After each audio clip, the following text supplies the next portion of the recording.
ten said the men second and then you know and it's Arsenal bobo kono after Satona must pay.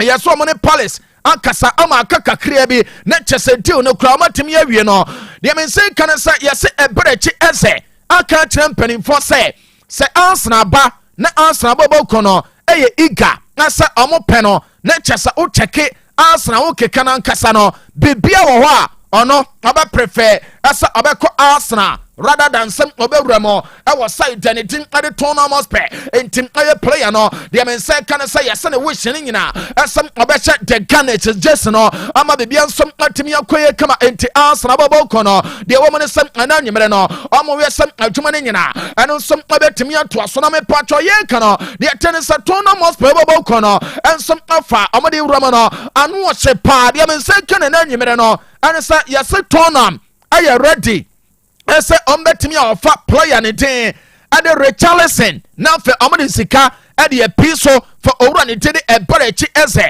na chese de tie ne sem aye player no ensom aba bewram awo tournament bobo kono de ntia yesem aye tournament bobo kono e pese omode Richarlison so no ensom owram ama bibia nso timi kwe no de men say kan say owura ne den ade Yohan Wissa awo bo Adama Brentford the beast no yesem aye boy na nkasaton na bobo kono ensom ayesa ampeso mo san na nyina adesem aye club na ti ade Newcastle United no yese omade kake se dwanam entiwe no ama side de the tournament so no epesem amofa owura ne tin ade Yohan Wissa ade ne wuramo awo de chenesem aye tournament stadium ama bibia nsom atimi kwe eno nti ana tournament bobo kono consider some amade Richarlison so no ebetimi yakọ plus cash ade yakọ akwaji owura ne tin ade eberechi eze na fe no free space ama chese anim ho owura ne tin ade Yohan Wissa and some atimia by a dinning no and some timia to dra and to wait a kakra me patrona no and some timia between Arsenal and a tournament panel and a chassis in summoning and some timia panel now me patro Yohan Wissa diana mekano yes manager anything I did your tennis Thomas Frank no on set wa coach boy no our Brentford da yes manager no and a eager as some opesa on a player anything I did Yohan Wissa 18 common fe no oba eba be rem awo ton na bobo kono na fe amosan every night ama adwuma ne nyina eno som atime koso eno nte ana ton na bobo kono amonsom abepe owura ne den ade Yohan Wissa ama bibia nso no eno som atime yakoya ya de nyina no eno som atime ya todwa ente no aye kakra na nyumere empa ana chase ya pomoten na fe no yetime ya ne nyina kama ama bibia nso no atime yakoya na me patro agreement Arsenal ane de tennis Crystal Palace nso no aya agree ne nyina no me ba cho tie ne ye yese Arsenal bobo kono sports ken ade ne se yese Arsenal team no sika omo person mo de wuram for owura ne de eberechi eze no yese o check here aye 60 million pounds plus eno omo person mo de call for eberechi eze we no ana Palace bobo kono omo sen offer we entama entim eberechi eze otete na boy no ensom aba benya market say ya sem ohu ne di ema bibia nso no eno nsom otimi koye kama eno ana me patcho ewunu na Crystal Palace bobo kono ema eye boy ya ne tin ade eberechi eze eye likely asem obewuram awa Arsenal bobo kono mo eno eye kakra na nyimere etodwa ana ye tene nyina eno nsom otimi ya pano na me patcho Arsenal director ade Andre better yase papa no ene die ne mo asa hwe sakaya vet sakopra na onu etena nchen acha ono de ogidi asa player baako a opa ebebuwa pa no eye ebrechi eze entim owura ne ti ade Andre better ene die ne mo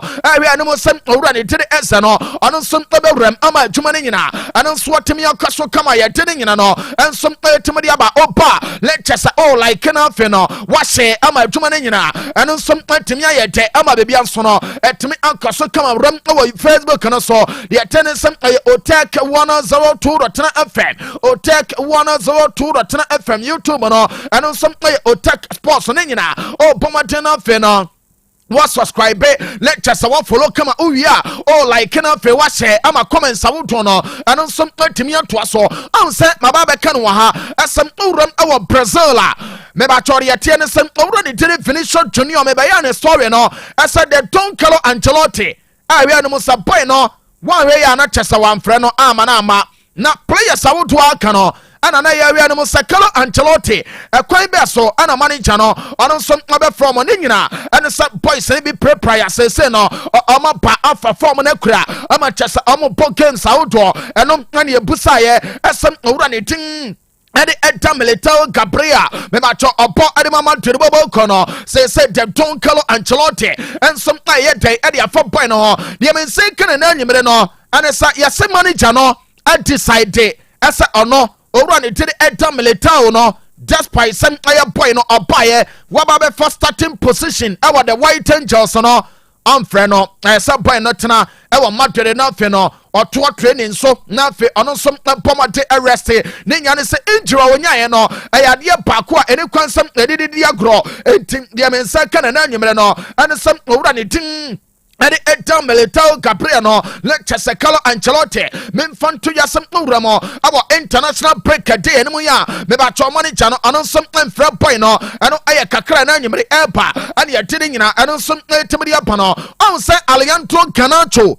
ase ono omotim pia aje se Chelsea bobo kono de men se kan se aye boy no so no de tene sem aye international break a day ene mu no owura ne tin Edi Garnacho enso ntimi nguram na fe no de wo mne se Argentina memfanto yasem amuso games awoto mo ba be pono ono so ntimi nguram ne yasem boy no sa wanye careful na fe no wentimi make move no enemanim ya one we are not chese 2026 World Cup no owura ne tim Edi Garnacho nso no eno so ba be pono wa bra na sport no ono so entimi nya ya diri nyina eno so timi ya todwa eno aye kakra na nyimre eba ana me patcho ya diri nyina nso no entimi dia mo ena nyimre wo so no so no meba cho me rum na Chelsea the Blues enti Chelsea for the nyina moba de tiane se Master Jobo oba sanso ana miam kasamenia de tiane se Solomon ye Chief Executive Officer awo jinyame deko na chese solo no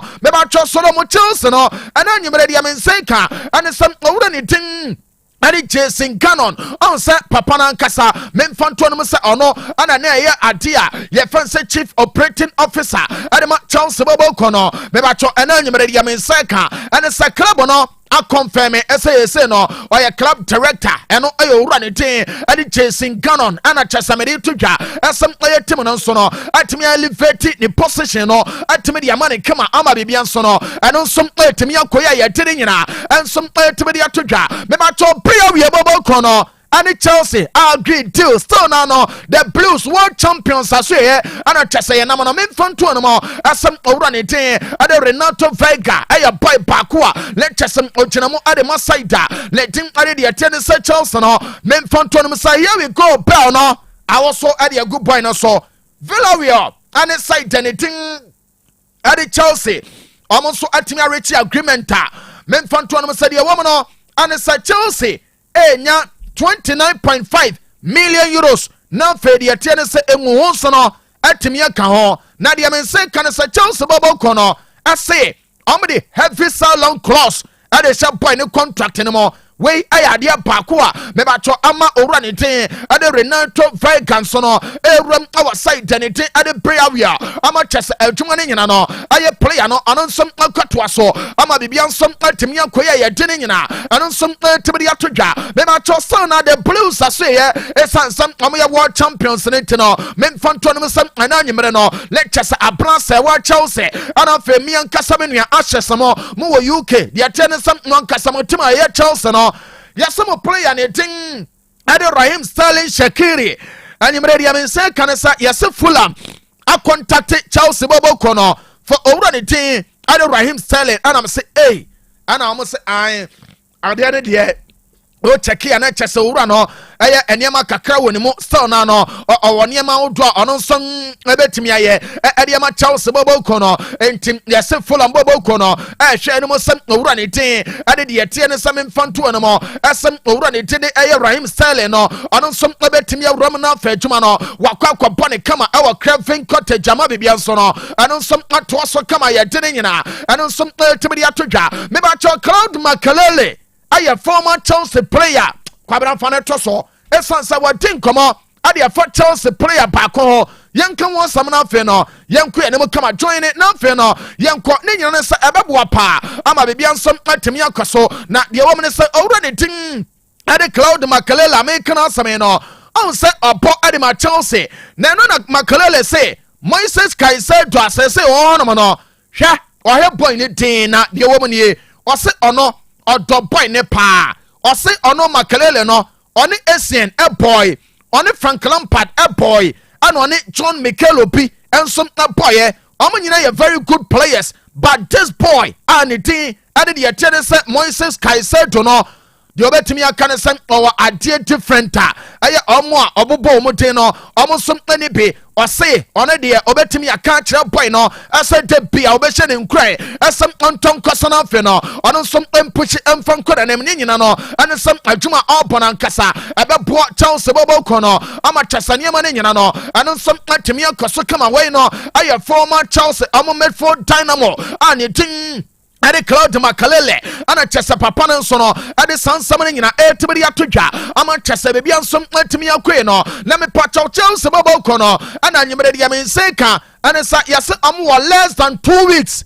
ɛsɛ ɔmo bɛtumi approve ɛde akyerɛ UEFA ɛsɛ ɔmo ankasa no ɔmo balance ɔmo books no na deɛ wɔn ne sɛ wokyɛke a ne kyɛsɛ sign ne nsawodoɔ a owura ne tim ɛde Enzo Maresca ayeyɛ ɛne Chelsea team na ayeyɛ no ɛsɛ Chelsea bɔbɔ kɔ no ɛmɛke sure ɛsɛ ɔmo bɛtumi balance books no ansa na UEFA Champions League no mɛbɛatwɔ ɔmo nso no ɛtumi awura mu na afei no ɔmatumi register squad no ɛsan sɛm ɔkyɛke squad a ɛyɛ Chelsea team no ɛnso ade bɔɔyɛ wɔ abra ɛno ne nyina no owura mu ɛwɔ deɛ ɛteɛ ne sɛm ɛyɛ Conference League no mu a mɛde tu dwa sɛ ne kyɛ sɛ wokyɛke a squad no deɛ me nsɛ ka no na yɛ sɛ ɛyɛ bloated enti se no ɛsɛm ɔmogya players no bi kwan ama biribia nso atumi kɔ so ɛno ana aka 2 weeks a ɛsɛm ɔmbɔ mmɔden no afei no ɛyɛ saa books no nyinaa ɔmo nso atumi ɛbalance ama biribia nso no ɛtumi ɛkɔ yɛ kama yɛ de ne nyina no enso timi de ato dwa o bana fe wa hye na kyese de tie no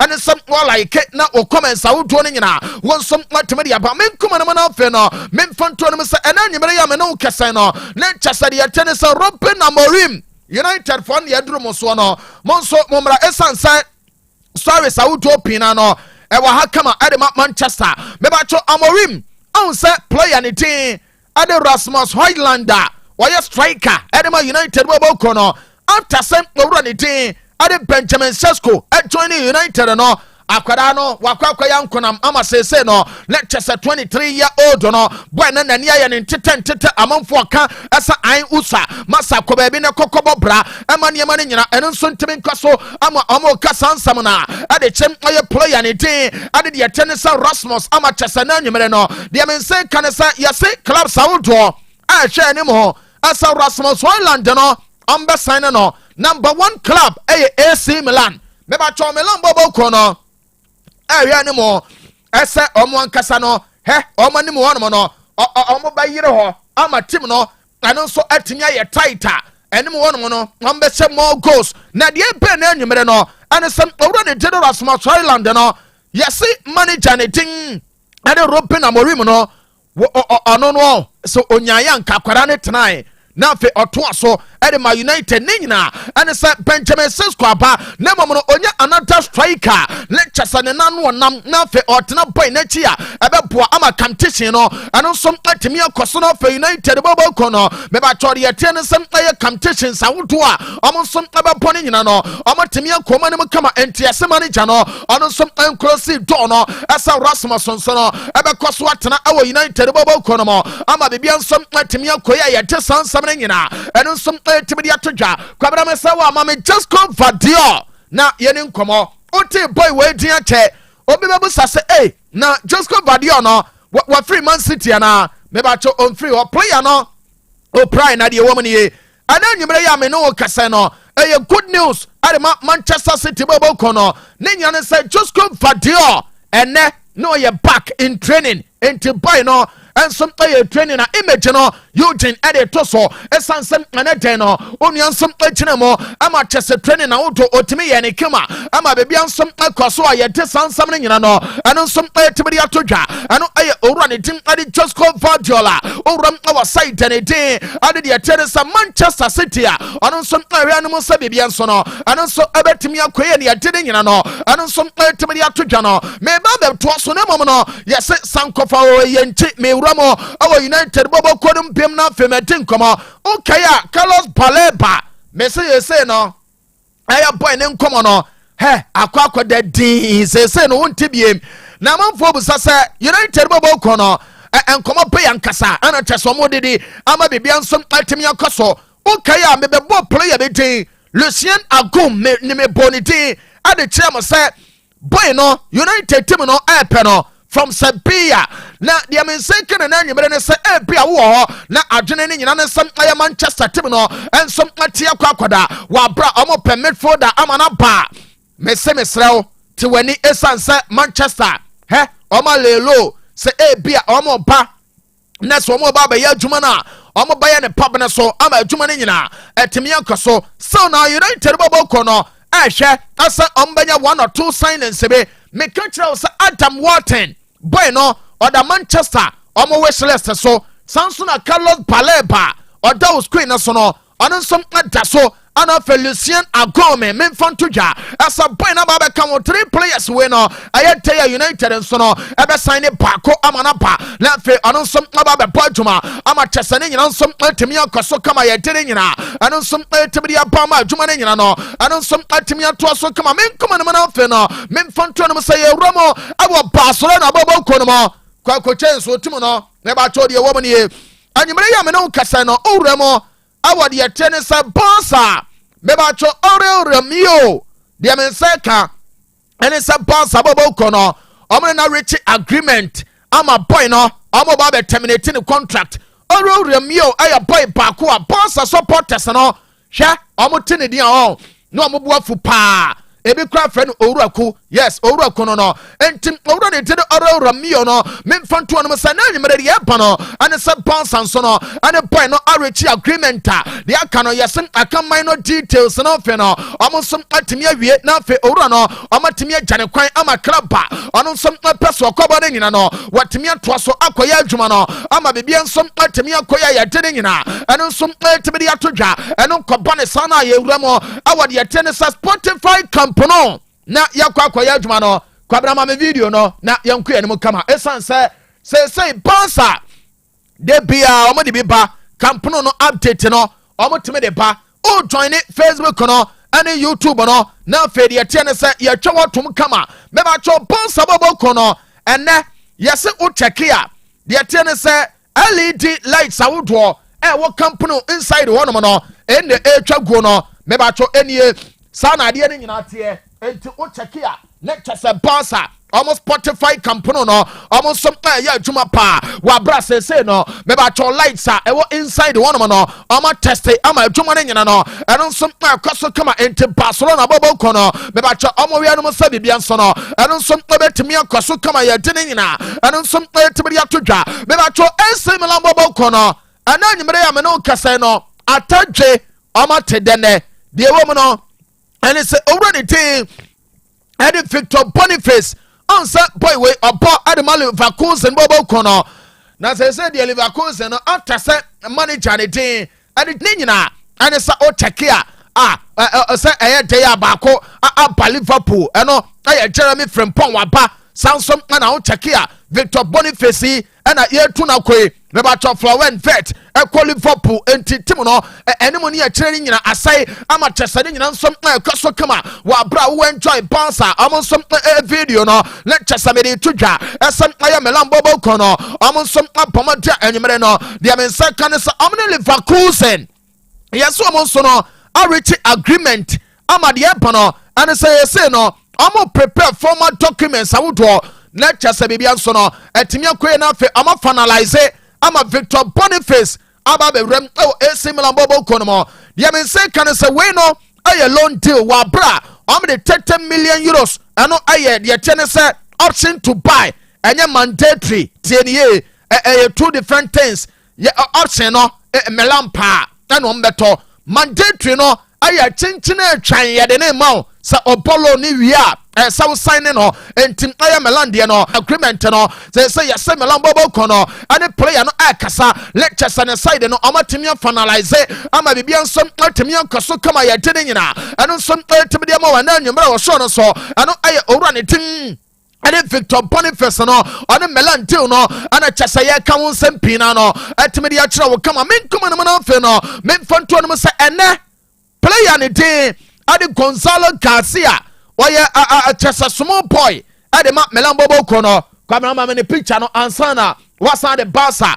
de tennis campono omo video no ade aba beto so mon join na fe yanku enim Facebook no aye Otec 102.9Fm Otec 102.9Fm YouTube no aye Otec Sports o join ya yabaku enim na fe adwuma na nkasa no yatimia bone kama ade amo ene beba chodi ya tennis FIFA ade boy na word no ade amano we aye de tennis Gonzalo Garcia answer Club World Cup ekoso ewo United States of America no aye boy we ana image ye as aye top scorer ade ma tournament no na chese enede no aye FIFA for apomoten ade player no memfa ya owura ne dire Garcia ana daso a ne nsaka award no na ne achepa ama osere ne nyina ane some oye young boy a onura chiri baby anemam no ade ba kore some otimi wini ade fene se FIFA aye Club World Cup no aye top scorer na etimi boa na fe no etimi boost o confidence level no entim aye Gonzalo Garcia so no ne nsansom etimi aka na award na ye dire nyina ane some etimi ya todwa enti yebesa video no na fe no enema ne nyina eno so atimi akoso ne nyina ene sa Spotify company no mese Barca sa Adidas obanya bi wo ho Nike obanya bi Gucci obanya bi Hermes ene Versace ne nyina no aye Osei Presquaji ne fase u jese ne so esanse obo combo na ebeboa pa ama bibia no etimi akoye na wache slipper na wie no na wache de tense perfume papa e de free Osei Presaso ye say ye Assad e na ope say ye Polo perfume e na ope say ye Club de New e na ope say ye Sugar Matalot ane de aka nyina no e Osei Presaso ye ya be ba cho omo ketie Dubai police station no e ne ntia so wa na obe Osei personal fe no de aka bia matimi atenkomo numbers ne ye 0249 238 370 0249 238 370 anasa 0502 520 634 we no aye Osei Press Enterprise na yako na fe quality and original perfumes no and slippers awodo no nyina no yetimi akwa gene kama amba bibia nso no etimi akoso ekwan ne wasadia ya waboboa no ene yedi sie yentie director moaben amwab gas of in stove na anwumre esanse director ewo Canada yes Toronto enti yemfa ne nyina nse the boss player Wanko Kanu atenase wani abegyafo e ba beto aso. All right, see I da sepa yes, you betie Dr. Favor as usual na Wednesday nti. I say you need Dr. Favor ebo points kakra. For some few minutes, we say doctor in the kasanwa. Aha. Na Dr. Favor no. Ye nyina enim say or ye specialist there were sexually transmitted infections and STDs no aha yaria yenya free oba ni bema sexual intercourse now on the say eno ho adwuma nko anoye apart from that no untumi mfa yare bia nko no because onim hunim de bia and de bia oka o si we ne papa ne dija no enti wa ben ewo habanro a de sa sexually transmitted infections no eho enti ma yemfa sima kakra da animi enti doc na fe wia yemfa nkomo aka no nto aso doc bibia boko de nyame say yes doctor oda Favor natural health care no na ene ni ba betwem komo yi de bia yi hia se ana nkomo ya na etiawa ye di nkomo fa ennam yareye so ba ne be ma hia am cross ya na nye nnam nko awo because use a UTI and say sometimes e bia nye nnam anamboa say ya me chichi ya utirem yi pa say nye nnam nko as ye ta kan nnam yare but nnam yare no wo right there but you obi wo ho no a nnam yare ba ye mfa nnanimu enenya Yeah, bro, Charlie, I don't do so. Hey, what dodgy diabetes? No, now, you can't say pressure did you, but what dodgy? Yeah, I don't do so, no. But I'm happy, say, what two words you were say with STIs, STDs, yeah. Obek clear free Kuma senior santimum has say. And he won't come on denti, what I yet you na Yashe to one more. Senior, when I see you na mencha Otec FM. Fever natural healthcare day. Said the Biana, ye betrasia, ye nyanto was ye chechimuna, ye ma ye tea for etiasia, no muhudi pesia cheno. Yasanso atrasi beam. Enti enkomana de bia ye ba ye di anase asema de bia me ba mekan eno ane nenso meka. Na ma chechim na ubia o tie bia no atiasie ye.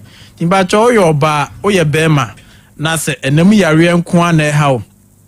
Eno nko ana tetew eno nko ana yare a da bia odwene ho anopa odwene ho awia odwene ho anwumre ope kwan a obefa so na wonya boafo ope kwan a obefa so na wonya yare sabia bia kọ ope kwan a obefa so na wonya aduro bia nom na yare ne afuru so but wa ya unya boafo bia na wonya ba bia enko mesro se obekọ so atie me na namba no wafa na watie nie na de wonti ase bia na opese obusa me no mesori ana wafre me saade asa echanso obetimi afre na yadi nkomo enti di kan fa namba no ofa namba na epacho no save no favor natural healthcare ana say Dr. Favor na wo di ahye wa adwum se yen no yen hwe koku yen hwe pressure yen hwe diabetes yen hwe stroke eyenemu yare nko a ebia eye gonorrhea anase candidiasis ana white said ya na ema no eta aka no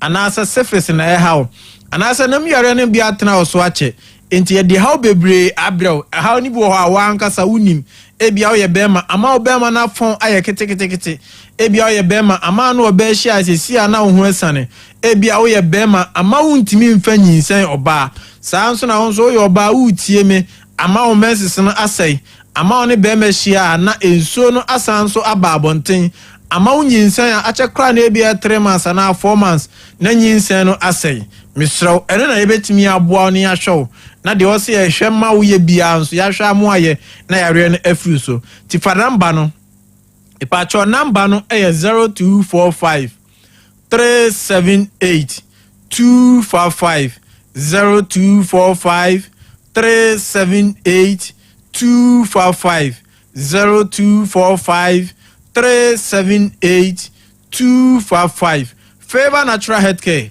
anasa Dr. Favor maswe anasa me center no yo diase dote bola junction diase dote bola junction pacho bola junction no unu diase ana onsan so enu kanyase odi a oba omo aya na dodo na aya no free chrome na eba no bia wo free bia no ofa car na obesi adum ana central market ana se obesi Roman Hela nantebra bola ho ana se Dr. Mensa obeduru ho no na trotro ne bebre na ono mo pa duase kanyase abrem frosa car ni bi o de ofro ye na ka kire metina na driver no se obesu obola junction but unim ho to do oduru ho a onsiu yesi wo na no otwa kwan ni mu na wabusa maame fo no mo ton ne ma ho no taxi station bi nso sanso ho udu na abusa obia se o ba ba bia put container esi no ana o ba ba bia put from burial ne ewo no ana o ba Dr. Favor ho a me pacho obia be kirew e bia na bibi nti wunya ho ma ana wunti ma ya so ho a e delivery ana se e door to door o de o frɛ na o kan ho ana cheche ma o yehu se e nam yare nko a na ye nhyehyɛ de be ma no obeti ase ana se oti ase a e pacho ba bia obia no ye de no ni bi ebebro ena da bia nso ya na meka se yare no ebe nipa so a eya na edro ne enuma yare no ekode but ansa na abenuma drama yare na kono wa unipa no nso e woniema bebre wa eya na ewo se ekyerew ma wo ye e woniema bebre wa eya na ewo se ekyerew ma wo twu firi ho saa ne mani bi yese e wonuane bi wo ho a enam yare wo so a ewo so ugye adie na wo sanso no moduro e ma yare ne ko e wonuane bi wo ho a enam yare wo so a o no moduro a ewo so ugye awe na eboa ma yare ne ko your drinks bi wo ha ni nyina no da bia wonum bi unim saa drinks ne so se ekere ma ugya anom na ono odro no ma yare ne ko osuban anasa lifestyle bi wo ha eno so se ekere ma ugya na ono odro no ma yare ne ko timpacho utie mi a na eno nso wa hye no so sa na odi amame ene yare ebeka sa afa ho no ebeka sa afa candidiasis anase white ana odepo ase de ya na ema no eta afre no ti sa afa number ni biem na afa yenko nchechiremu no so mepa cho number no eye 0245 378 245 0245 378 245 0245 378 255 epacho oyo oba na se wutie mi a nyantoboase ne tie ne ye pa na so afa number na me sori afre me efisa candidates na se white nde da bia me ka se emma pa ne de atage wo mo emma na obi anim se white anase odepoa anase candidates ha wo pa to yo oba na se wutie mi a na se white wo so anase enum yare wo so anase candidates wo so a eya na enye se udi besie anase obe ka se oferinti untimi nko hospital anase untimi mo obi amane o de oferi a frame na mi ni nkomo na de oso ka chembia o ka kire mi amenso me hu kwan a be fa so ameboa to yo ba utie me eya na ensuo gu eya na ensuo furu aseba eya na eba colors as a brown as a green as a yellow as a dark bisa eba nso a esanso de pampan anase scent ene ba ho eya na ne scent na asa muka na asa kosua bia epese sei anase fish bia epese sei no e o mani bo a o tie mi a ono ni nso no kra de severe to the sense so pia ko ba bi na so wa mo pantilana anase wa mo pada omre fie ne na ase no ho enti ya na ha adwen pa oyo ba na uta sa ne mene ta wo so a wo de ne ya na ehu de tena o cha etimi ko fa ha bebre anase sunsuan so bebre ebro timpacho utie mi a na wa hye no so sa na otu anamo aba ne ahwew fa number no 0245 378 255 0245 378 255 afa utie mi oyo ba onsia na ensansa ta begu ase ensansa ne bua ne de no na begu bebre otitia na eye ne hene otitia na ase eye ne de obi nso a ofra to doctor menso mensa no eye na abeso ba akope na no na ya dendenden eho ana eho ana asanso aba obi nso doctor menso mensa na ehye nso ze pimples ana ase mpompo no obi nso sire de ne timba to se eye ma na ase kakarewe no ni nyina no enemre etimi kofa saare ne ba afi oyo ba utie me eya na Johnson tentempa kakra bia na Johnson do sa Johnson no kra kan na se wan kan ho a unu ba bia o so Johnson na wo yesa Johnson gu hu uye no so to nchen a o Johnson a o te se wase ahyehye opa na se wase edwa opa ni nyina no ya na ha adwen se dem di kan no etena o so cha o ne be ma hia eya na nso ni ba abonten o ne be ma hia ya na o te yawo ebi okra ya na hu moja etena o so cha sanse ache na affect ovaries na se Philippine tube anaso awudie ni tubo so nyinsen ya na bia 3 months 4 months na nyinsen no asai mesro entro na ntu nheda entro na nkaso na nte abre entro na nkaso anum no abre da bia me kase eya na eha obi ba anaso ere bi wo so na opese ekọ uye de obetimi aye bia na still na no enko a eya na ha adwen ba so be sanso nyegidie biem na benya adwen foforo na de be hye wa adwen se ebetimi aboawo na se wo haw anaso yare ne enam yare ameka ho asem ya ebekọ a ekọ nso a emabiem ene mfa nhye wadwum se wokọ ba bi ma ye charge ntu ba yeso ye be charge da bi ye ho no entisa obi a o tie mi a ba ye ho pen bia nim de wi a yesiti ye nim de esi ye adwuma de esi nyamre ema ye kan tan se ye customers a omoba ho tu tie mi a hye no so na frɛ na bra fa number ni biem ne yen kome ma na de so kakra bi ne yen sori me pa cho number no 0245 378 255 0245 378 255 0245 378 255 afa onso ye bema utie me eya onso ten se nso bi fuwa me mu ba ebi ansa na abadwu so na se nso na ba ojunso wi ana nso na bebu okra ojunso hu se moja bi edi akire ensansa begu bema no ebi begu sabe o so na se ebegu bema no de asa atanibu ana hyehye nsuo ebu ana se run se eyam bi ana se kakarewe bi ne toto bema no asre ho ene sabe otu hu nyina ojonso ntentem ojonso out se obema nim eyo ya ana se emu hyehye ojonso ne kan na wanka sa ne ma we nyina wahu ato aso wobu oni aguso amana nsen obema no fo na efon amana nsen no obe hia asesi ana hu asane odo pe no num nuro bi odo pe no num nsa oti aduro bia no akwa akoto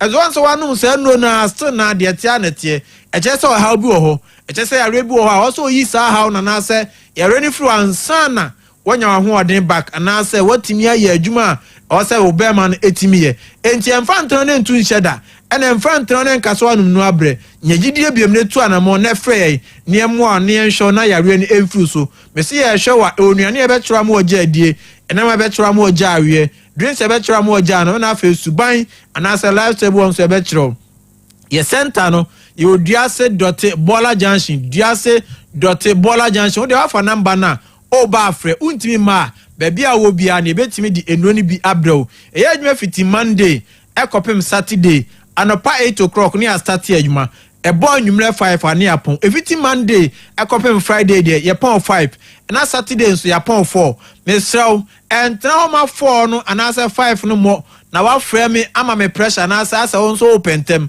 nyantoboase ne boa ho ne bra anasa untimi ma frɛ na baabi a wo bia na ye mfamro fa number ni bi me sorry but fa hye wa adwum se nemu yare nko ane sa eno nko ane wo ho aduru eno nko ane asua ho ade eno nko ane betimi ahwo ne aboa na de o se ye ma obia no ya ma na afru so na ekon so a ensan so na emabiem enfrem na nka diabetes asem enfrem na nka pressure enfrem na nka stroke enfrem na nka ulcer frem na ka se bia wo de ne enemu yare candidiasis white odepoa gonorrhea syphilis ana tra so ache akofa how bebre e di abrawo me pa cho number no 0245 378 255 0245 378 255 0245 378 255 me pa cho number no e support WhatsApp nte bia untimi mfre na de o hwe na WhatsApp na betimi aya na voice na betimi aya enu nso betimi aye edo bibias nyame ya adoma dase ne ebese hia ne adi nkomo bye bye. Setting the trends that others can only follow. Otec 102.9 FM, the pride of Ashanti. Setting the trends that others can only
ne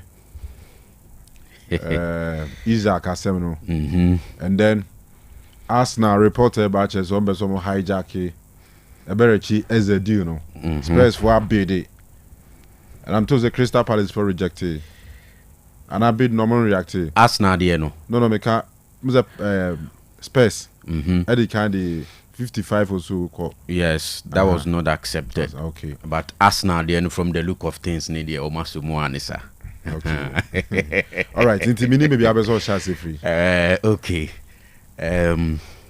Mami started with Newcastle, Alexander Isak, number and the war as a ni potential move to Arsenal.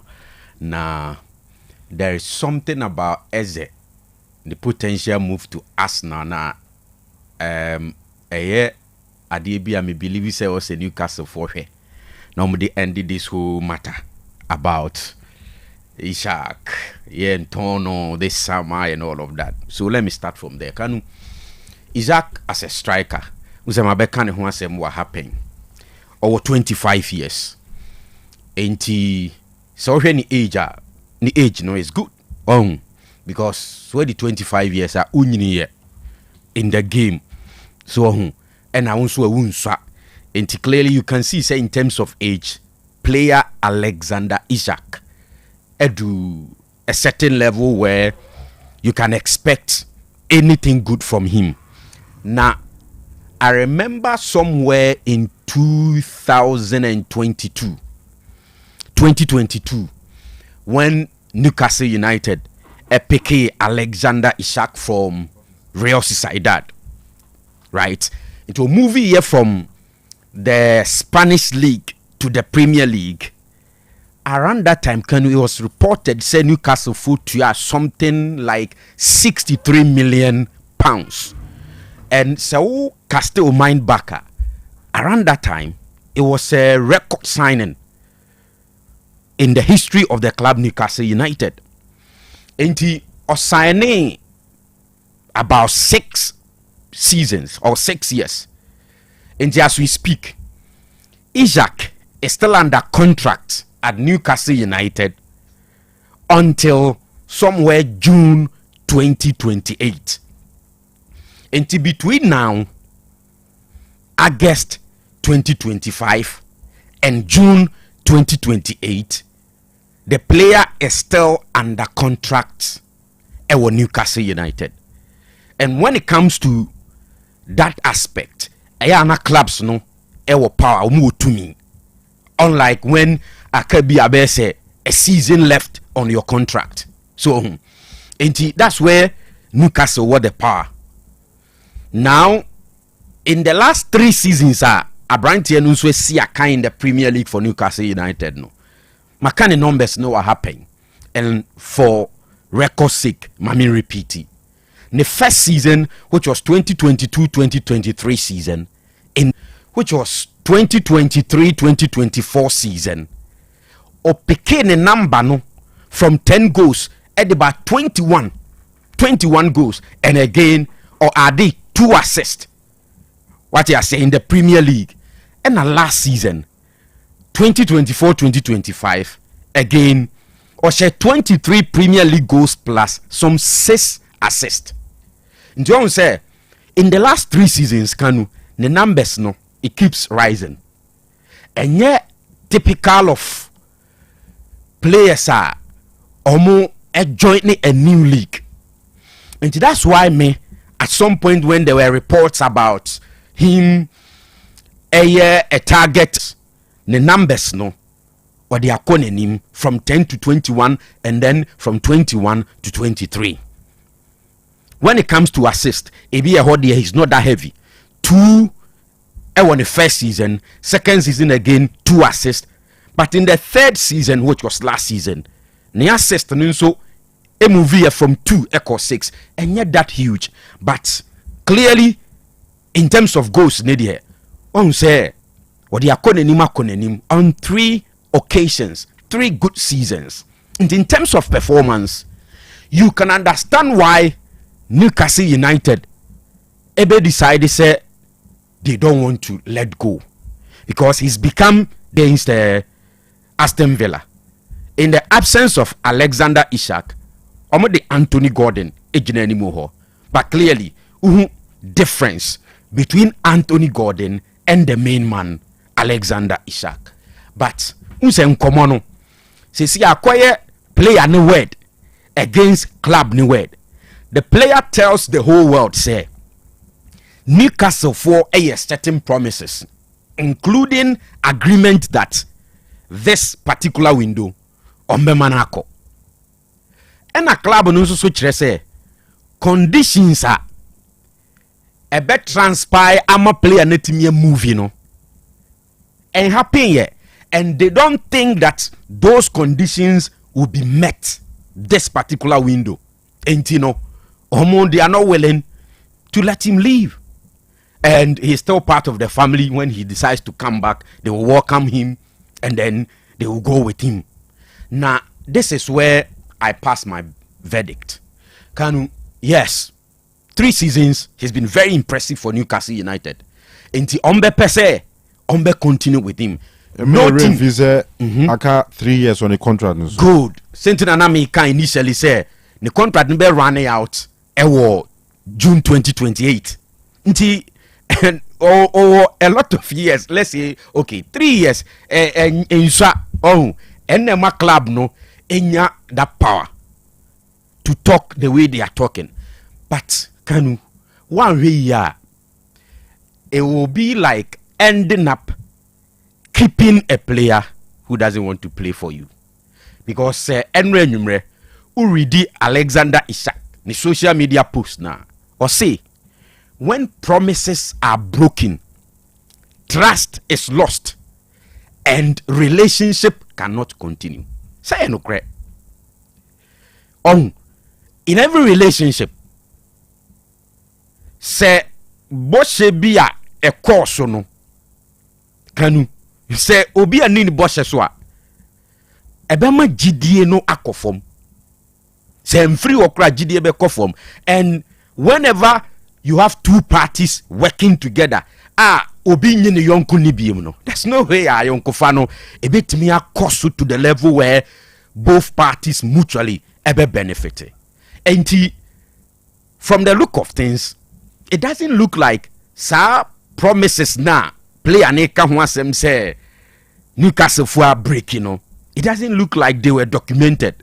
Some of them appears to be like verbal conversations, ne boshe be individual persons be yes, I mean, when a proper deal comes, we'll let you go near there. But sometimes when those things are not documented and not paper so Kanu, it becomes difficult to hold people to it.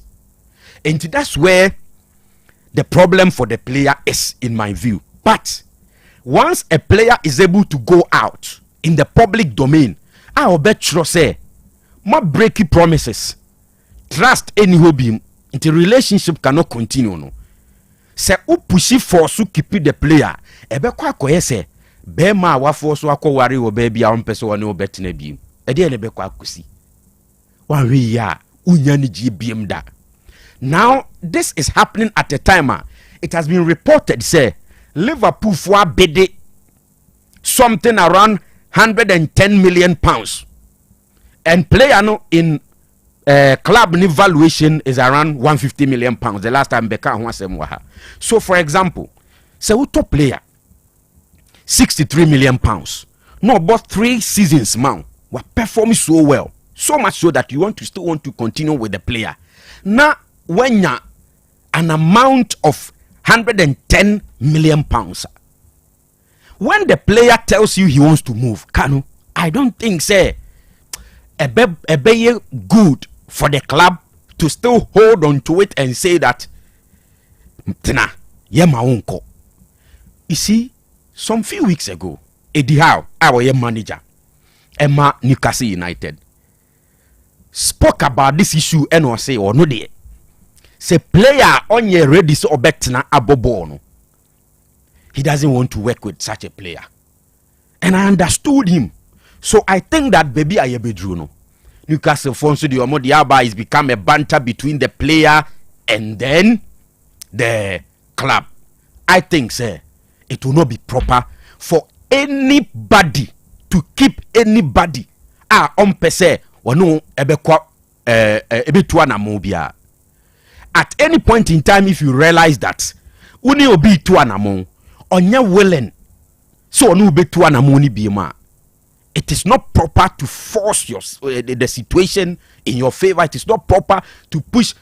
I don't know, maybe they want more from Liverpool, but the way Adena Kwakoye and Kanu, it's clear the player doesn't want to play for the club again. And you know, it's better they have a way to let him leave. Now, I mean, this whole conversation, the confusion, the bruhaha, no, that's so better. Now, Medika Kachiro say there is something about as a potential move to us now. I was a Newcastle for issue be free. And na me can say bi wa ha say Spurs enya e berichi eze ebe kan kudus mo ho alongside Richarlison mu wani mu honoma, they will be dangerous. Even only home pono, we've seen 2 games in the Super Cup against Newcastle PSG, and then the last Premier League game omni Burnley boy, we saw an impressive performance from Spurs. Inti Enra, my fear was that say Ezekoka omo squad no ho a ebe mo manya enough quality to be able to play and break into the top 4. Then the following day, there are reports say Arsenal for into the picture. Now, when it comes to the player in question and any quality there, Kanu, I mean, it is never in doubt. Eze, one of those players are on any day in any of the top teams. So one, it will team him on any day or be a very good addition, right? You see him the way he plays. Obetimi abo, left wing, right wing, and as a number 10. Even if Omochero and you want him to lead the attack, Obetimi ejinaho edi amount. And it doesn't surprise me at all that today Yate report say Arsenal 4 have come into the picture, and they are offering £60 million plus add-ons. According to the reports, easy, and the player prefers Arsenal to Spurs, and that is where the issue is. The player prefers Arsenal to Spurs. Enti me ehona se me Spurs me pull out another option. Once you are chasing a player, na another team ebe ba picture nim, na ubenya sa indication is say player ne prefer another club, and was so true na ko another option. And it different from a situation where say player no where you're in between the two conversations. On Shedam Peke Bako, there are no clear signs say Ope Bako, Echen Bako. You see, in the last 2 days or so, what happened between Alejandro Garnacho and Bayern Munich? Quickly, Bayern, they came into the picture when they saw that Garnacho say, media, it is Chelsea and no other club. They went back. Until end, we have not heard, we have not read anything. I actually say Bayern Munich is still pursuing Alejandro Garnacho. Tinkomono simply a cost between Chelsea and Manchester United. And today, this one, I think it's clear. Say Thomas Frank and Daniel Levy, all those guys at Spurs, better say ombepe other options. But if he joins Arsenal, Kanu, it will add up to some common yedi ofia said this season Arsenal will look dangerous. And the ebeka the ability of manager no Ateta to put them together very well. Because see, Arsenal anymore. And I know Nami Kase say Jokeres estate right na Kai Havertz ewo bencha. Edru baby ne se nkoe now the Havertz eba. You are good to go. Say Havertz and a your second optional. It means that you are good to go, right? Now the issue is that Eze in the last year enye the main man will lead the attack no for Crystal Palace. What you see? Even the last game on the boy against Chelsea, was Stamford Bridge. We saw say Mateta nearly the attack no. So it's either or go behind Mateta and also be operating from any of the wings. And that's why I'm saying that we're versatile when it comes to any more. Nti se utona, you are not getting a player for just one position. And you see, in the last Premier League game between Manchester United and Arsenal at Old Trafford, so observe Bibia. With all the talk, any conversations I have about Joe Carey or the 39 league goals in a free sport in Eba, and that the last time now Kase Ray Mukrasi or more expect to say or best 30 and over goals near the Amisu Munto Mobu Asekakrano. It was clear, say, on that fateful day, Arsenal at Old Trafford against Manchester United, Joe Carey's struggle here. Which means na Premier League ni bring any so.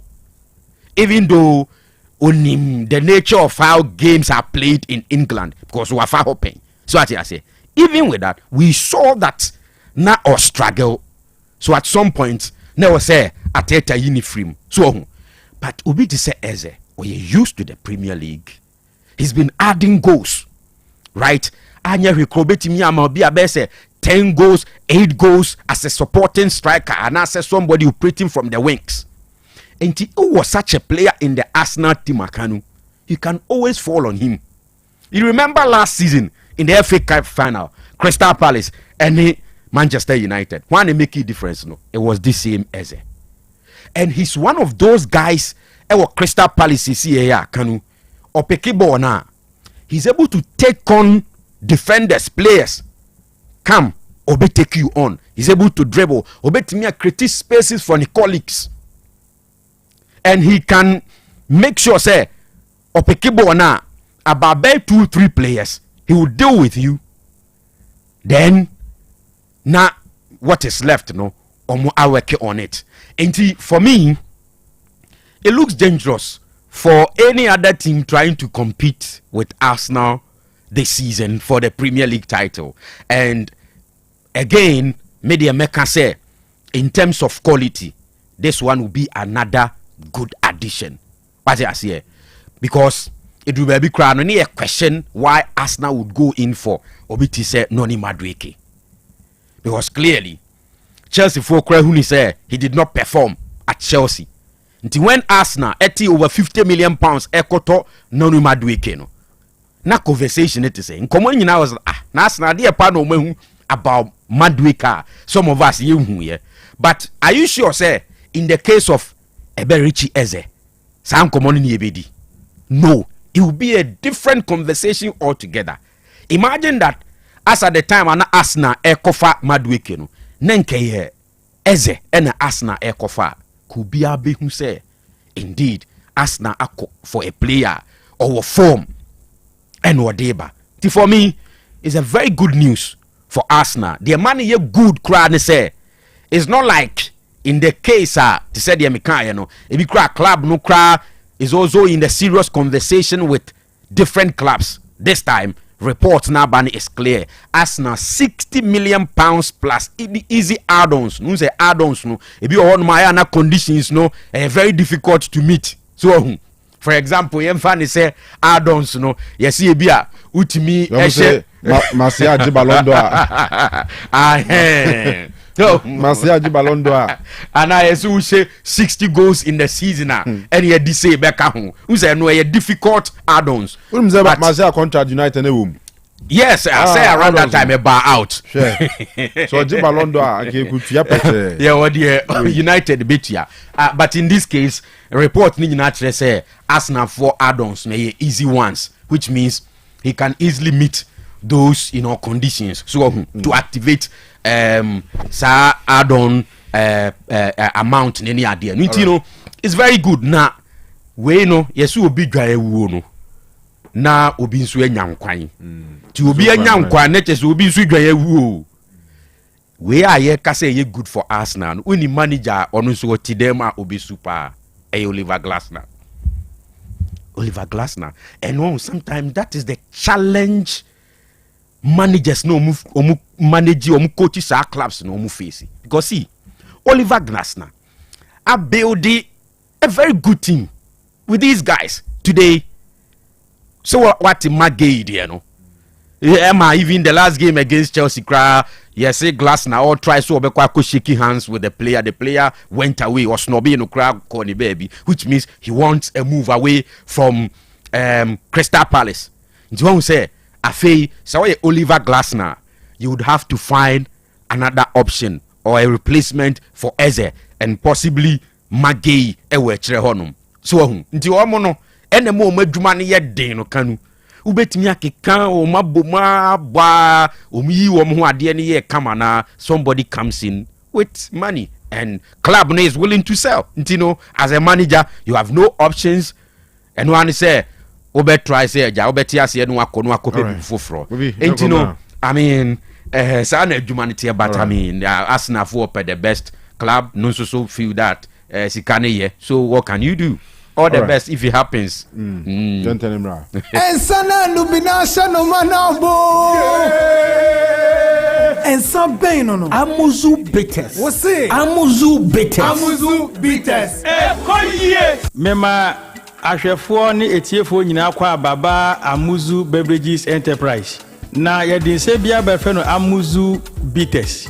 Amuzu bitters aka Atopa 5000 bitters. We san edi nubna krojen a how bie ni achiri edi ahye na etiefu a omoteba me hodie duduo na beji Amuzu co herbs ekoshe omade no no omade ibisu beji Amuzu manpower herbs na ma konoa anaso na koshe omunsa enne bakasa inuro mienu nyina bom atuni din Amuzu bitters de koko ha no so twebi na ekwani di ose ni be masem ahoodin wo fom se o twa 2 thoughts 3 thoughts na ahoodin no epeja no enam damrama eni ododua ayedi aka Amuzu bitters winti oba bi ose oni atenka be ma bi a ose oni akono ne yire onya twa bia sa atenka anasa akono no ebe ni enam se de pepre eni hwintia edi afrenti abre insano ne pampana no ase ma wutwa bia enyi wanum enti se ukodwabo bia ase na opese oniso ebo oniso kakra Amuzu bitters why ebo oniso ba enyi wanum Amuzu bitters to baako atopa bebre Amuzu bitters obi a otiamia osi doctor ade chesme kuliko dua so a biye mutim anase constipation ewo me so onya Amuzu bitters twa we best sane kama obi te bu akohoma na so ye 7 favorite food na ne kondo ni numu atro otimi nidi unya Amuzu bitters twa akotwetwa petati na aba medre na utimi ni no obedi akaboni kama Amuzu bitters eyensa ehwemu yie pa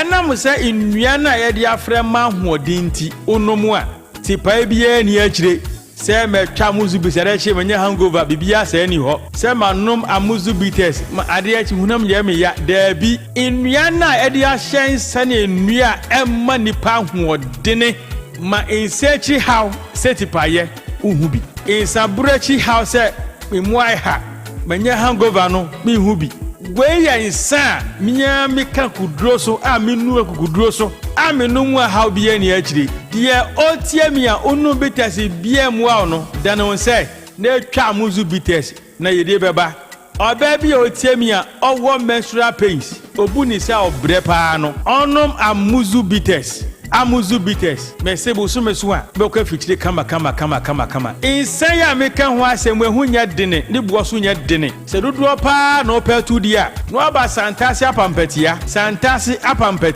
na wa frɛ na my 0247 776743 0247 77 6743 Amuzu bitters ekoye Apomodin mapade enoane hepa plus mixture apomodin mapade enoane hepa plus mixture Unia, Pavi, and the Black Smokes mixture no malaria drone. Ani, say nam sa, who be the same wife, you know, you're tested positive. yenum bie no say eku malaria mo ne nyina am ye nyina ye negative ade ho won ma woye Hepa Plus mixer no ene wode we nsu aba sintia e wo say wo immune system e strong da bia antipavi e support immune system no na plasmox no so etu malaria no gu malaria symptoms et say etipaye afiafie wonum ato ahomre no msa achekura 4 days na pavi ene plasmox mixer wanom no etutu malaria na sekura anye sa dia ko hu doctor fra 0542 778572 ana 0542 807907 magie dure di pa pavi plasmox ena Hepa Plus nyina apemfo abato mo manufo enu kwada woni mfie du mienu nkan o pharmacies na herbal shop FDA age edwede nkrato yatum Amanfwe edroye Herbal Center dia di fufuro biabo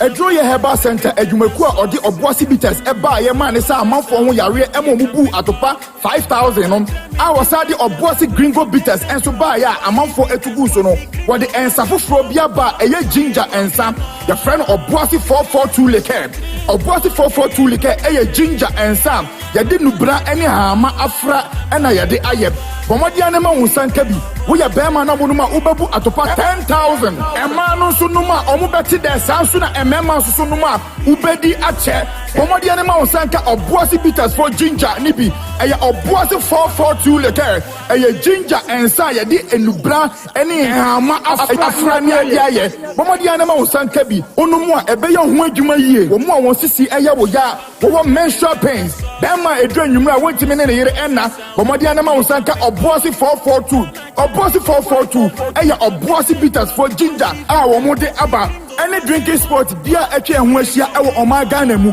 Oboasi 442 ginger Oboasi 442 liquor numbi nebu atopa 10000 ensen enyama penfo enyama ema oma omanufo enyama emofranso a oni mfedu nwodwe papa chira me beta sauce me so poisson sa winye bie kameko mama chira me different flavor three from the same block Boissy bitters Boissy gringo Boissy for tous les condiments we a special green one hey look na hey opani mahwehwe wache se perfect series books here o ma me koto obi ma me ma no o wajajai aboa wo mo se wo tumi kenkan kama wo kabrofo na nkontabu okra de ajajai wonderful Mr. Ghana for GAG perfect series atomo no de jai no de animdifo e na tire wo nwoma bia o wo crèche nursery any KG books bia bi and o science creative arts maths RME history coloring computing OWAP ni nyina every basic 1 ekosi basic 6 English every basic 1 ekosi junior high school ne ba ne combine so a owo ni nyina bi English nom and maths nom me say books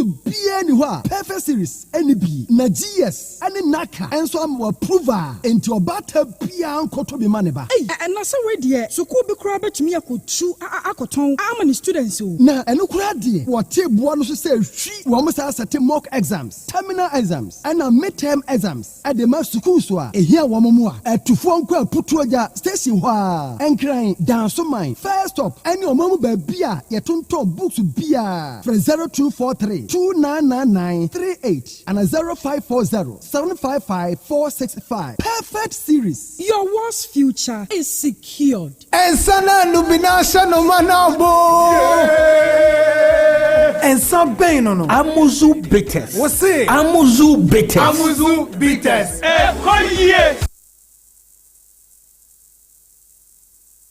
102.9 Otec Sports. Madam Asibebre, made in Chason Kokra free or Boissy bitters as ye. Your friend Dr. Mokolin, Dr. Penny Amida a Drew Herbal Center no. Now, me sounds to the Nancy Emma Ghana phone said Doctor, me buy and mo who say Sebi, and yet Doctor Mabechan tranche Ghana for said Yana a bimusu no say ye dear Sebi Casa and a deno. And I say ye ba near between foot tragun ko for there be a baby draw for and ye in an yetisa. Doctor me catch them say Oboasi bitters near Diabano a ye dubra doctor me say a real monsieur ha a draw ye Herbal Center Hana at Kabum ye Oboasi bitters. Ampa Mamun wa otimi nka ka kire wo nua ne say obuase bitters ne de doctor no duro paa wo se Ghana fo nyina atra ama awrade adaro mama duro no kra no atra boda nsa de ne mum ye de no yaye ne say ye de nubna no afra nsa no ana nsa no atwe no adubna no ahode wo dubna no nyina de aba nsa nim ana de aba famfidiem ana ye bubu de aba edwa so said your first no o fa bia na na bi konwura ma no wotutu dua hine dua chi no de abehye bitters no na onom na kakra no ana say utimi ko dunsini bi kura hono ma wodro say draw eji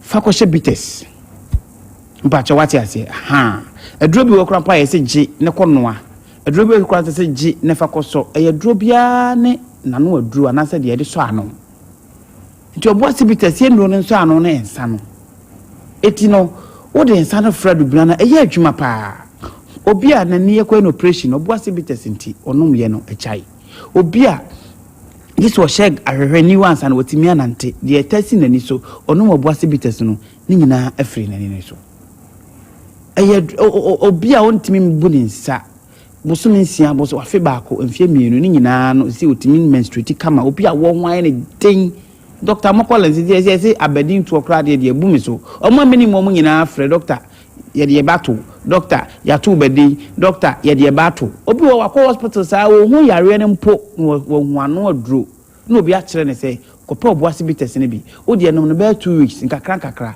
ebekɔ ampa na ekɔ ye da mo ase sɛ muguso amodi aduro no ho danse amaye duro de tia na tie wa sɛ bi yare bi hawo sɛ sisi yare sɛ koko sɛ wani ene hawo ana wo ne hiawo ana namu yare na ma bema na fon ay ketekete ana bema obuase bitters because the doctor anya obuase bitters an kam nim me bu atopa 2000 as say ko ba bia obuase bitters atopa 2000 edu banana na doctor ye de aye adwuma enu nti na wo sie Ghana ha ba bia fa bia obi ase obuase bitters ye da mo ase na ebeguso nso aye adwuma pa e de amamo na mo hu say sabi obi no obuase bitters anya se ensa na ene do na mum awodin ewo mu no ana ebua na nipadua no nti wa wotimi nkan ka kire wo nua no de watia fa obuase bitters no ka kire wo nua no nkotobi no hu say Dr. Abo Collins no krojin tretrodo ana me ka kire mu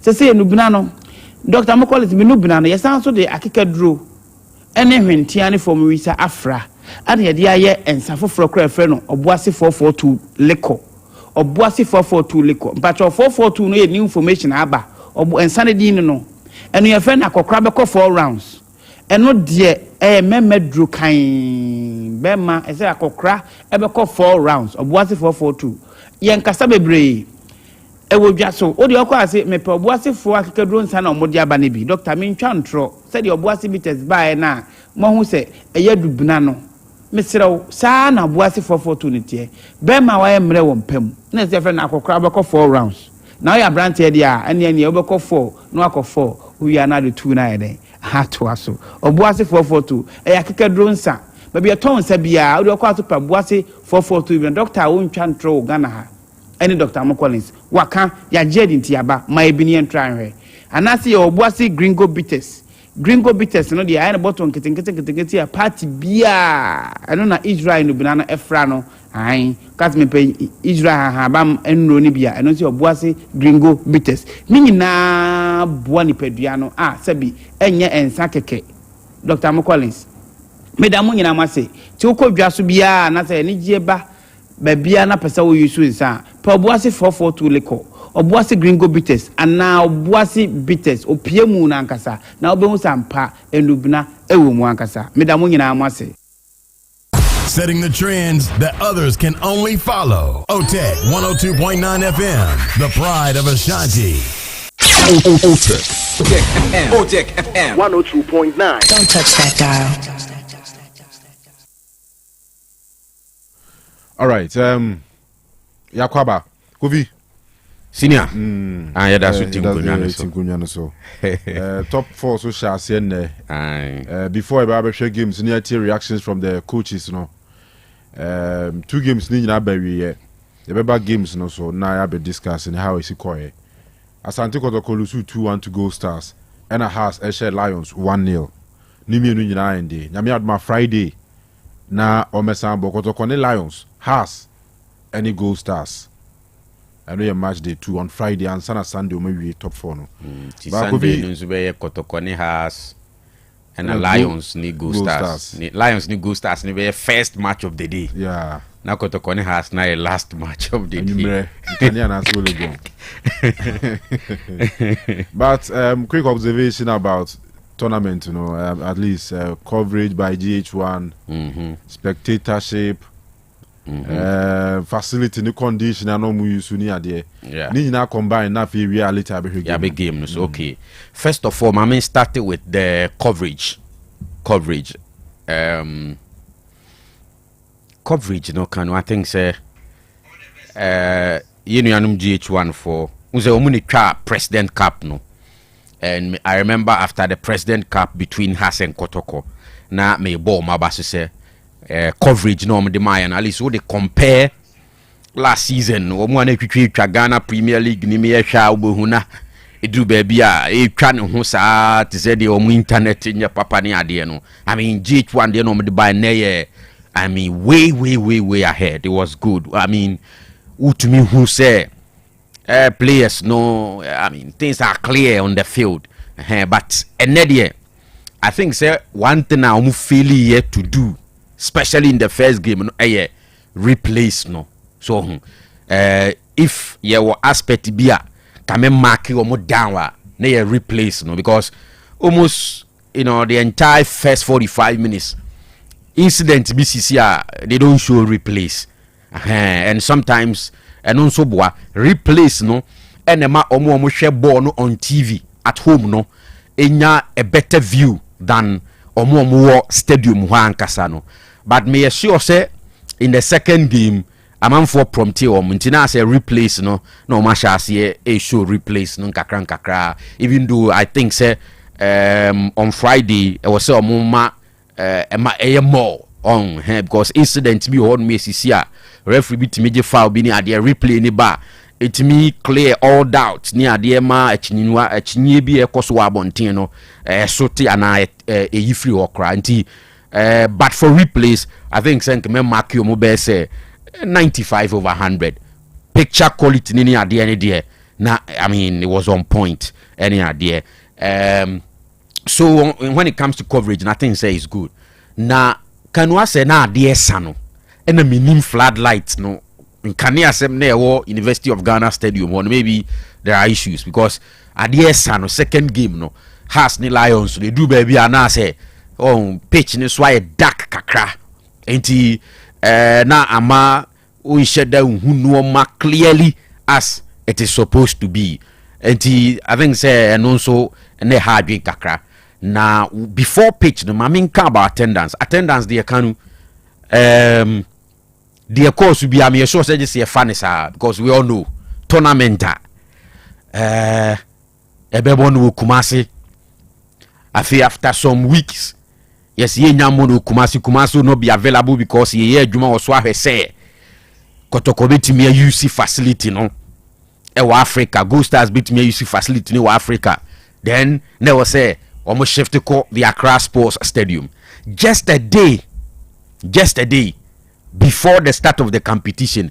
I said there be Accra Sports Stadium no because Black Stars ebe UC ho on the 8th of September for a World Cup qualifier nti omo koswa mwa enti no e ho nya available na we say quickly omo switch Eco University of Ghana Stadium na dwuno mu gina so e doso any ade and Kanu e ban sa it's a problem biba baby cry now you don't have time to fix it and sana competition na start enti e basa no a unze me publicity about the competition ni ade ni nyina affected so enti generally the game in Ghana suffer low attendance that your league no cry no the main competition no cry last season ni ye complaining almost every time about attendance.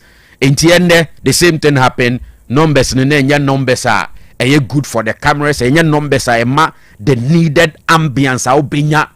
Our stadium for a football match. So you see, adia eya ne ma numbers e was stadium no Kanu ehu hia ne say players ne ba pitch ne so no mu say stadium ye charged, fans are all over the place, noise here and there, any idea mu say the stage is high and umpokra push your mo performance need to me cost to a certain level.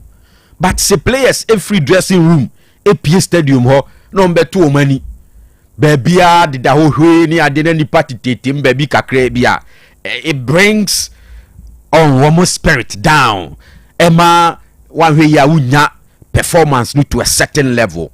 So because when your spirit is high emma performance and so rise to a certain level.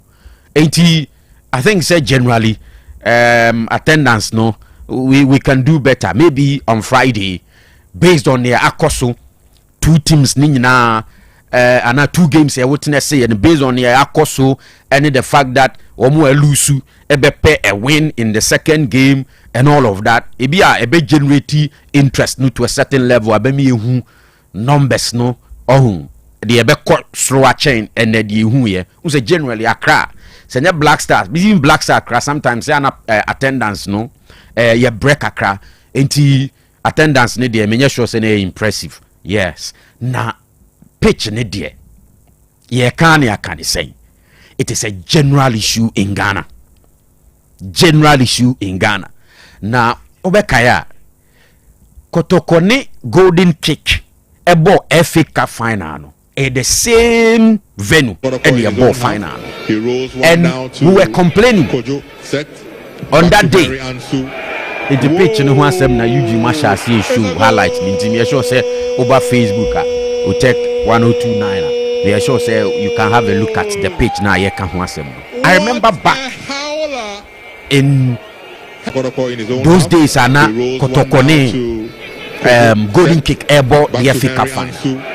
I think the talking point about the pitch and why organizers need decided say Omumbonu Accra Sports Stadium number bought the FA Cup final the University of Ghana Stadium because now pitch they call it the Kanu na form and pitch issue generally more players no emuntimi ni agroni and today who say mpepre ho na ye de do pitch ni ade ni ntino na enye to the standard a bit me aboama game na koso edu ba bi kra na who say grass ni ba bi ahye kakra minim why it is so but na ba bi ahye at some point who say pitch na ye kind of undulating ba bi apeja ba bi amimkom, so you don't have such smooth surface na a be supporting accurate passes ne players no runs no to a certain level, and this has always been an issue in this country.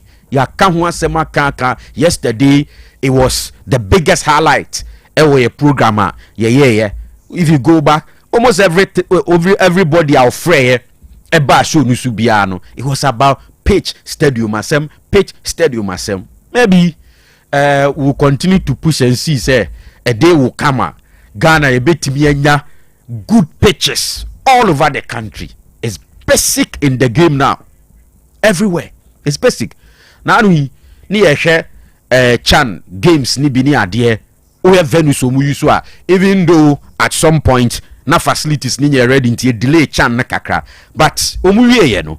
I mean say ye Kenya, say ye Tanzania, say ye Uganda, we share pitches no mu bobo na. At least you have a smooth surface. Pitch ne so da so smooth surface na meka ho asem no so ko gina pitch bi so naka no e so da so pa no a e ma player no kra wo ko do se wo be bobo ne ntentem e ka unko ananka ya pass because pitch ne da so kama enti enade aside all the things I've said, I think say one of the low points when it comes to the tournament so far the yehuna clearly the pitch.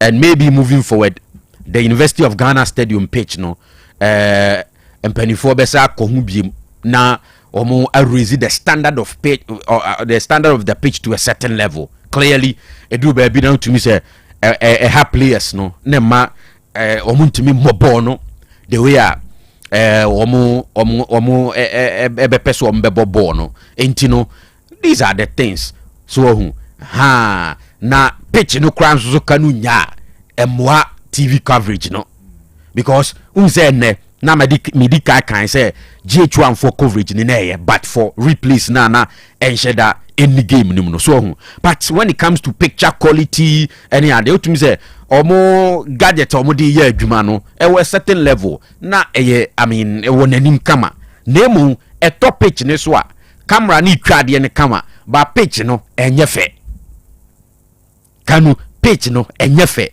enti e ba ne sa na e affected the beauty of the game and the entire competition. And if you ask me, I think say all these factors no my was organizers nefe so but organizers need the MC do baby no na omuni any option than to fall on the University of Ghana Stadium facility no because teams need to move akwa Accra wie any communicate ya say Accra Sports Stadium is not available. Inti afi na oba be postpone tournament no. Na wa relocate akwa a different venue. Ama teams na say movie from Accra until basically it was the only available option on between UC for the competition. Oka say who postponing so look at the calendar. Oh, the calendar is choked so much so that omuwie competition we are Kotokoni Go Stars ebekwa akobo Super Cup ewo Dance Park. From there they are moving into Africa near their league in so ba so enti na option amuwa unfortunately I think say na the best option. If you look at what we are watching this year ya clearly Kanu to me say pitch ne there na a big issue so a big issue as soon as call the on say we share pictures now who say I mean it's clear but the pitch and you green enough baby I yellow baby I say green yellow be near there it's a problem and it's sad say as a country you what baby say so ain't all in all me assure say your back page ne so dia your back page ne so asem but attendance coverage and the stadium the pitch any who no man no there senior clearly utumu say we can do better. All right before I be game no ma ye ni dwa kakra na yemra and the ye ni your boy Juma no correct e get the so dey say yes candidates wise you say election is Tuesday next week Tuesday then me yes it's your cause is 6 days yam funny sir is 5 and because then next week but say feedback no so free urban very positive. Oh yeah with the students of Amstead was it my master plan be and care the baby around here okay so hopefully between now and then election day need there you be call door to door campaign Nyame ya domo I hope also be communicating now. Okay. That's why you Amstead, right? And I was a campus SRC president. Campus election so Chikakra. We need resources. Yeah, Kuvinti. Omonte scanning car nunti obeba. Ya bompa is a Tuesday we dim kuni. O bano dim kuni dia banete say. It is settled for a champion. Says Scandi as president. Amstead for with ye. Yenimwa. Team so number 1. You see ballot paper no so no number 1. And I am Akufo Addo nyum mano. On that number 1. Enti number 1. One dey no hwehwe nya din. Yeah. Ko ya first one now the team so net say ye koye nim. That's all. Say omo ye MPs ni ministers no mbedi omo you say ya no mo start. So until we'll get there. For sure. So grass what target here Kukuma Greek there and I was there. I have Kukum. The Esutifi North. Who's not calling down? Okay, down there. Oh no, this side. No. South, yeah. Okay. Oh no, it's enough. It's enough. Maybe the Esutifi. Ghana so. All right, yanko thank expert for us we quickly na fi.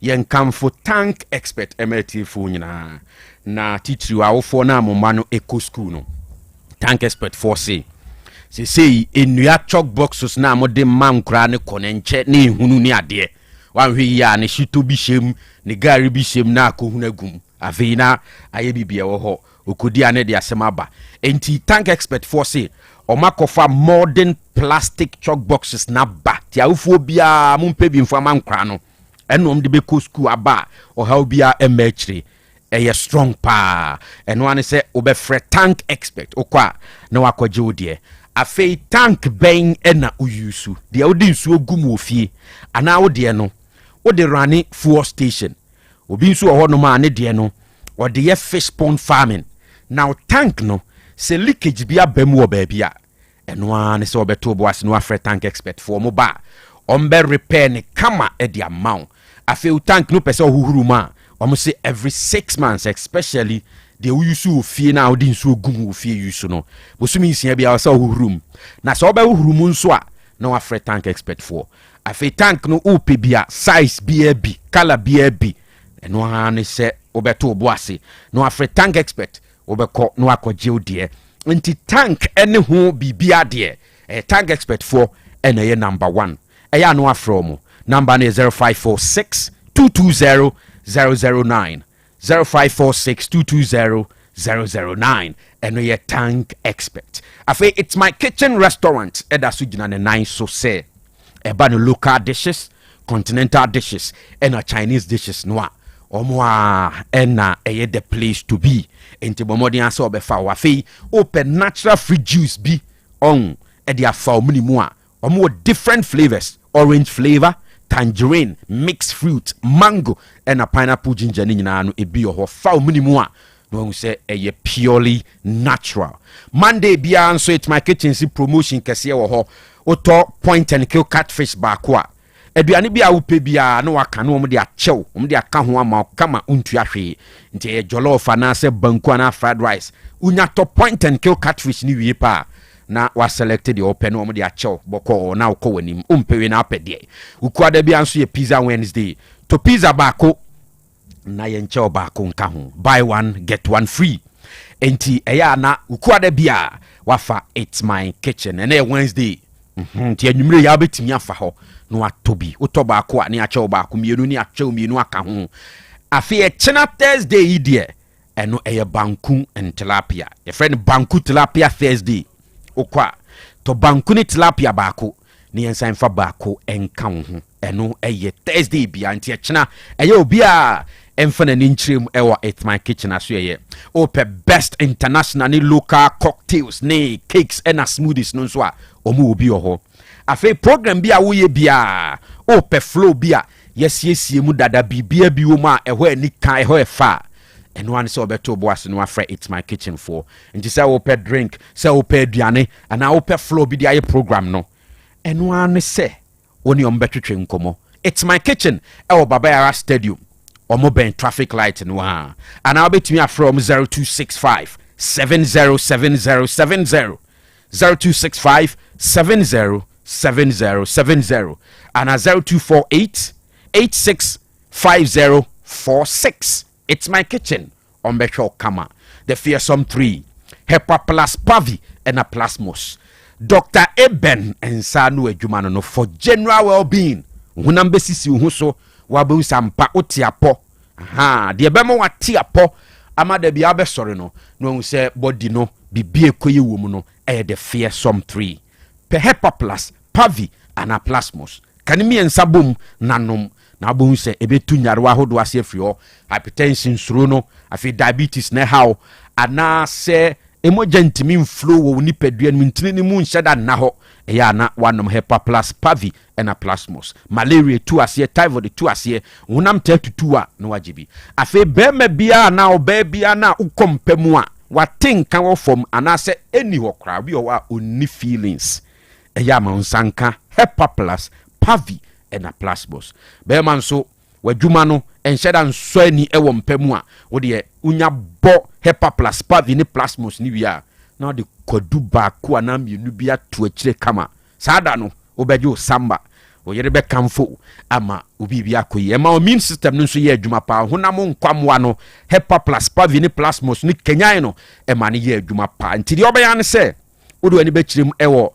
pharmacy shop biemu ana heba shop biemu Ghana ba bi awo bia udruwa no wabisa hepa plus pavi and a plasmos your friend the fearsome 3 and komo wo mu a Fred Dr. Iben Sisia number is 0591 367898 0591 367898 and a 0542 807 907 and a 0542 778572 hepa plus pavi and a plasmos no GBA na ohu beto boko GKB Construction and Logistics ensunie adwuma koi ewo Kumasi Santasi apre na de tie ni se yeton sase eton fia hodo ifie bi hon ma yesie wie mu kama ebi onso a yensi wie yeton bi sa asase bia so a wo pe bia no ye beton bi di ama wa fei o wa asase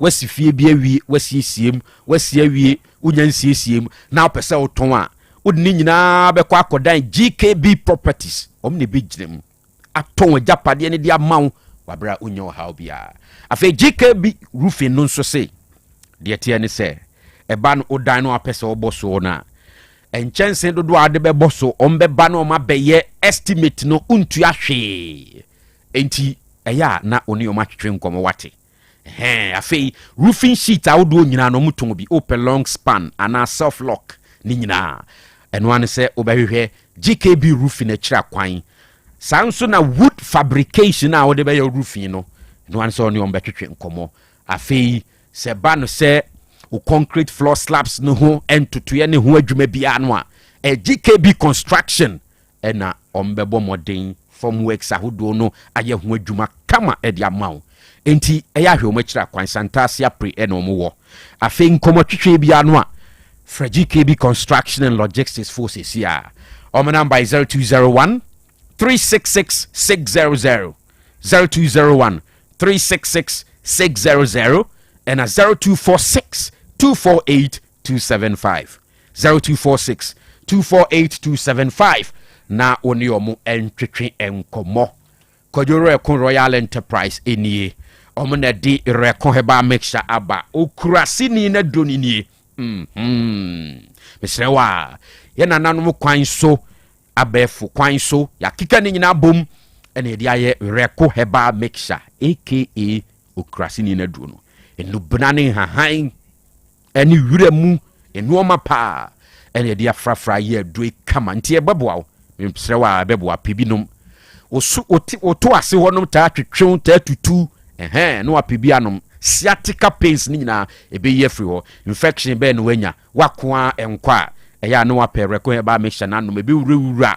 eye entini ni maye moja ne ho adwuma na yi infection ni nyina free ho o pressure numbi koko hawa numbi oba bia no a wafichi kom haw abro so amachese ese wapa aba no mesrewa eya pereko e ba mixture obi ho no abosome so ane de ne emakra unya binum ebeboa afa usisi na hawa eya reko heba mixture bema bia nso a wakoa awo ne ma no eya mahunsan kan reko heba mixture nanom na onum wi a obon se enche na odi adanse upe bia nya na mesrewa eya no akotafo top amazing heba eno ye tafo Methodist Church dine mu behu omo ho afi dani heba Fredmans heba abenya bi mo amwo adweso ni nyina mo mfoma ni nchirem ewa adweso government hospital animu ha bi ho o techima na utie ya eya bomodin so obekọ free FM baby a free FM wona wenya bi obo asifo nyina nso enko time FM u Kumasi abra Otec FM ha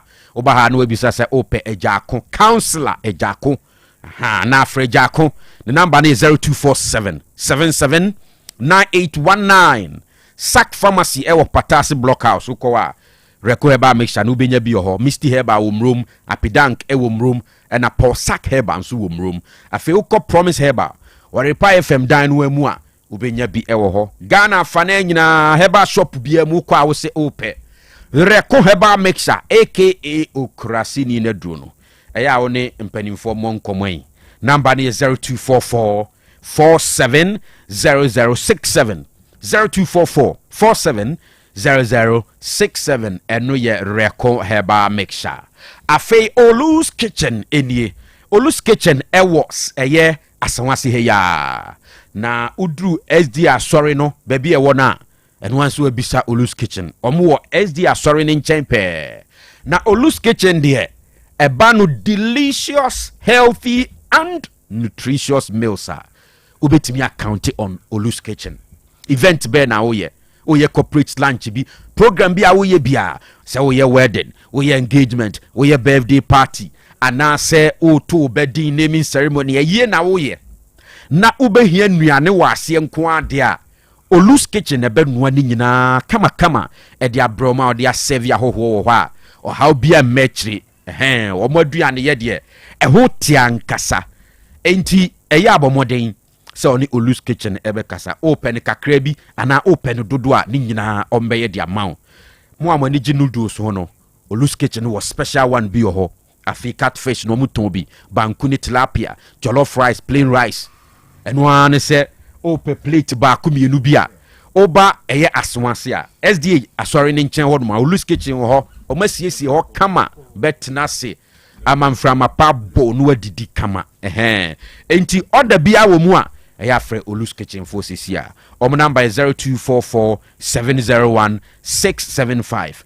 0244 701 675 and 0595 999227 into ni Olu's Kitchen emmo enkomoi na bibia be ye kama amuzu ya ba clinic e di amuzu garlic bitters no aba ye di garlic na ye enti junso mu ha nyina be ye free ho afei ema wo uhu ade na nso uhu ni yie no wani so da ho kama wo pressure high blood pressure e be reduce na ba normal srade adoso wo ni padua mesrew eye amuzu garlic bitters e na be boa ti anu apebi afei eye wuntini mu adwuma e ma moja no e flow papa entinya de a obenyo ha bia so hu wo a wuntimi nda obi nso ho mo da kakra bia otabo brimbrim ni ade wadru eye amuzu garlic bitters Dr. Amuzu nsano adwuma no entia bisa FDA fu team so say adrei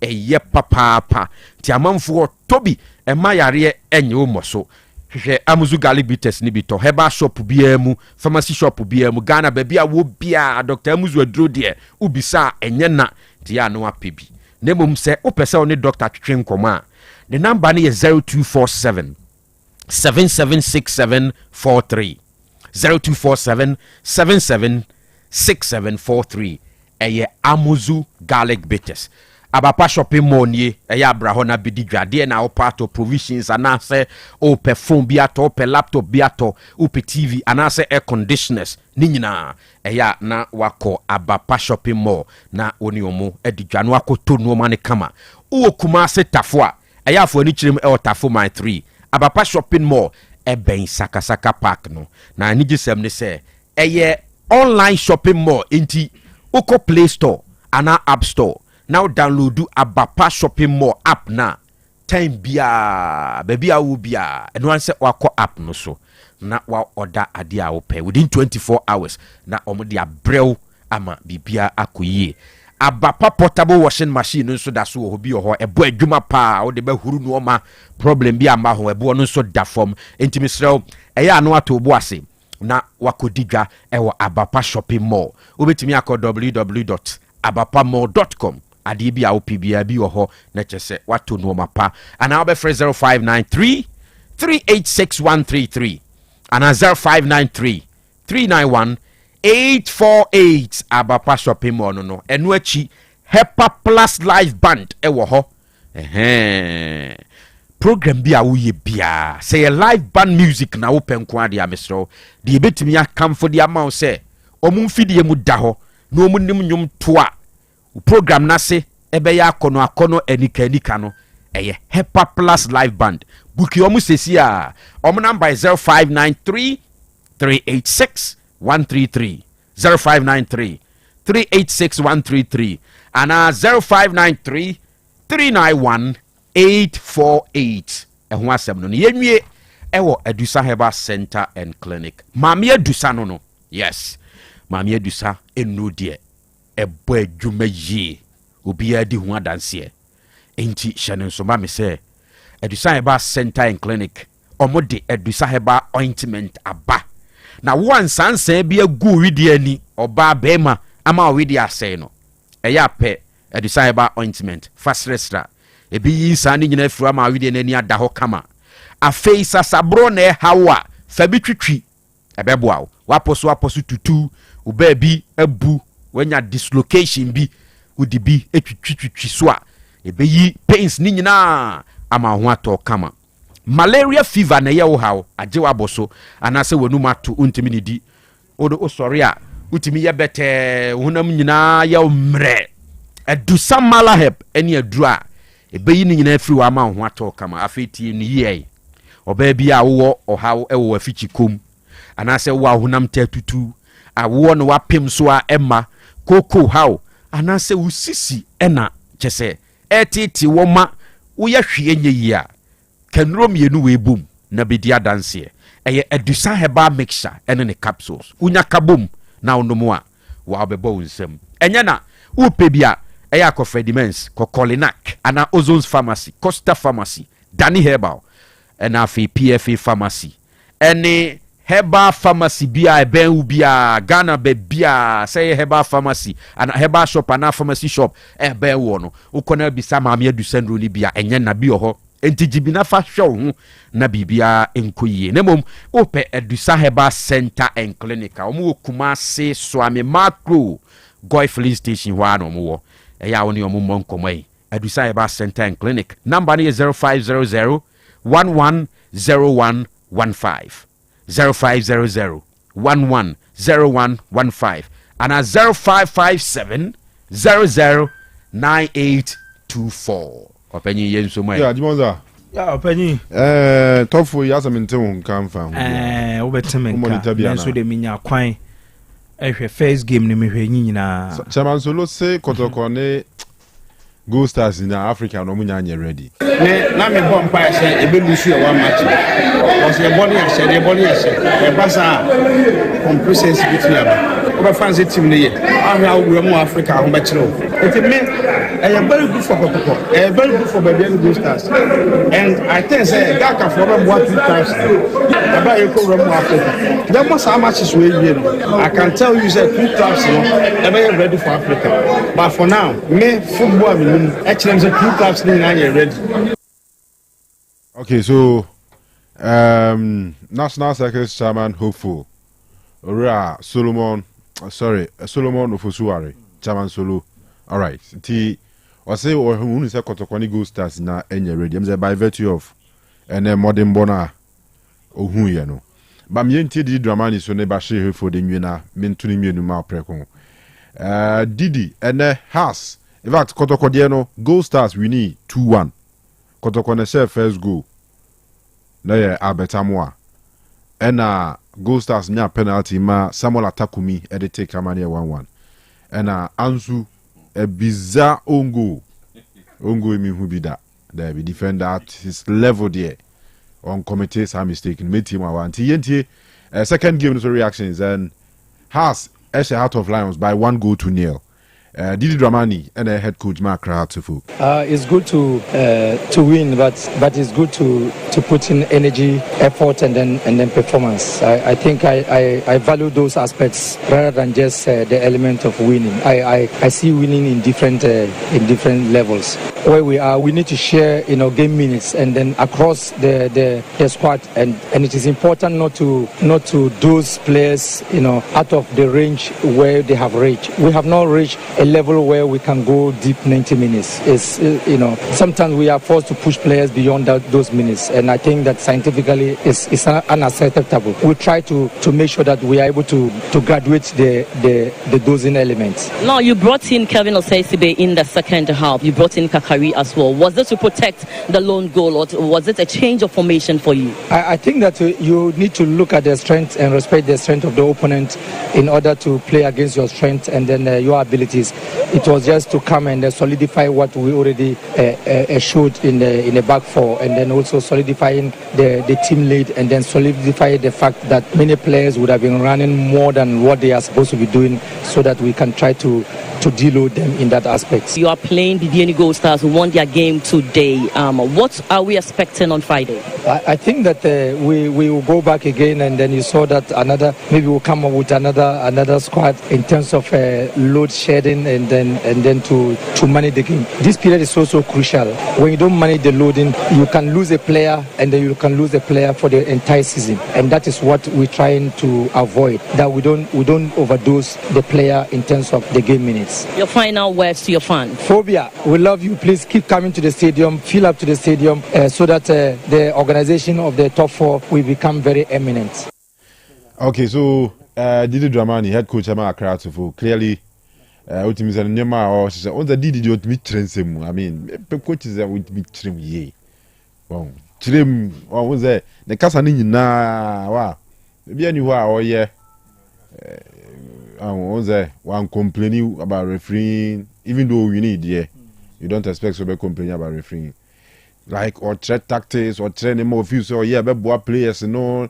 So, like, on it, a foul in the Yami Hodia. Of course, any them baby, no other nasi, no bonfire, answer the next one. So, you are being asked tactical questions. Give us tactical answers. Chirensemu.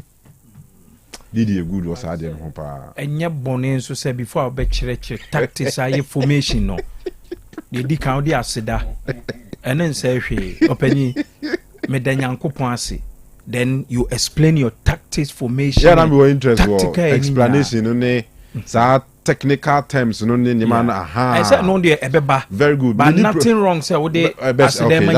That's fine. I don't say but me feel say.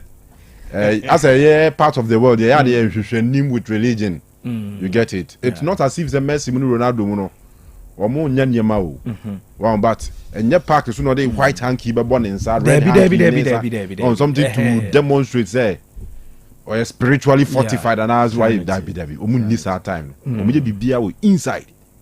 But Mba Park in this one 100% football. So I'm saying, Mammy maintained by Bashir Hifford.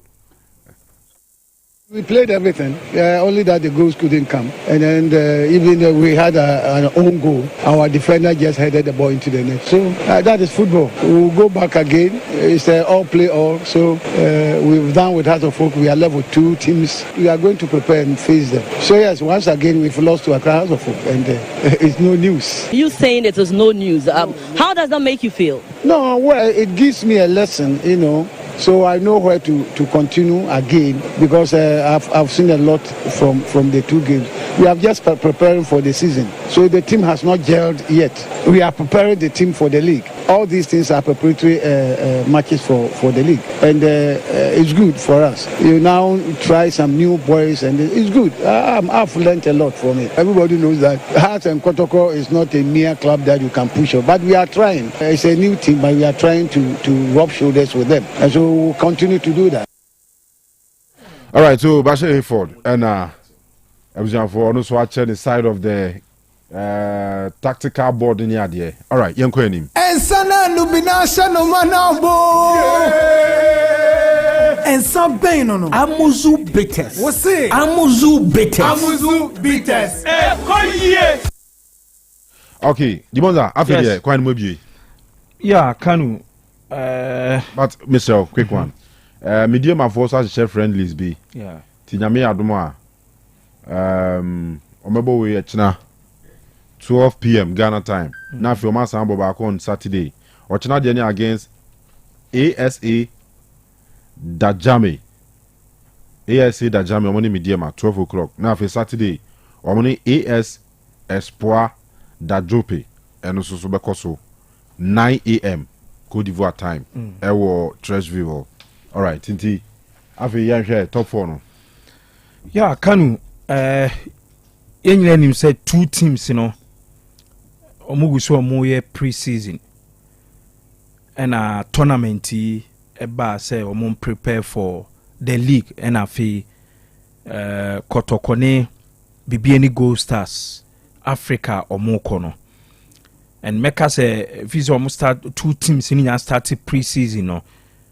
We any the first competitive gamer omumienu ebo.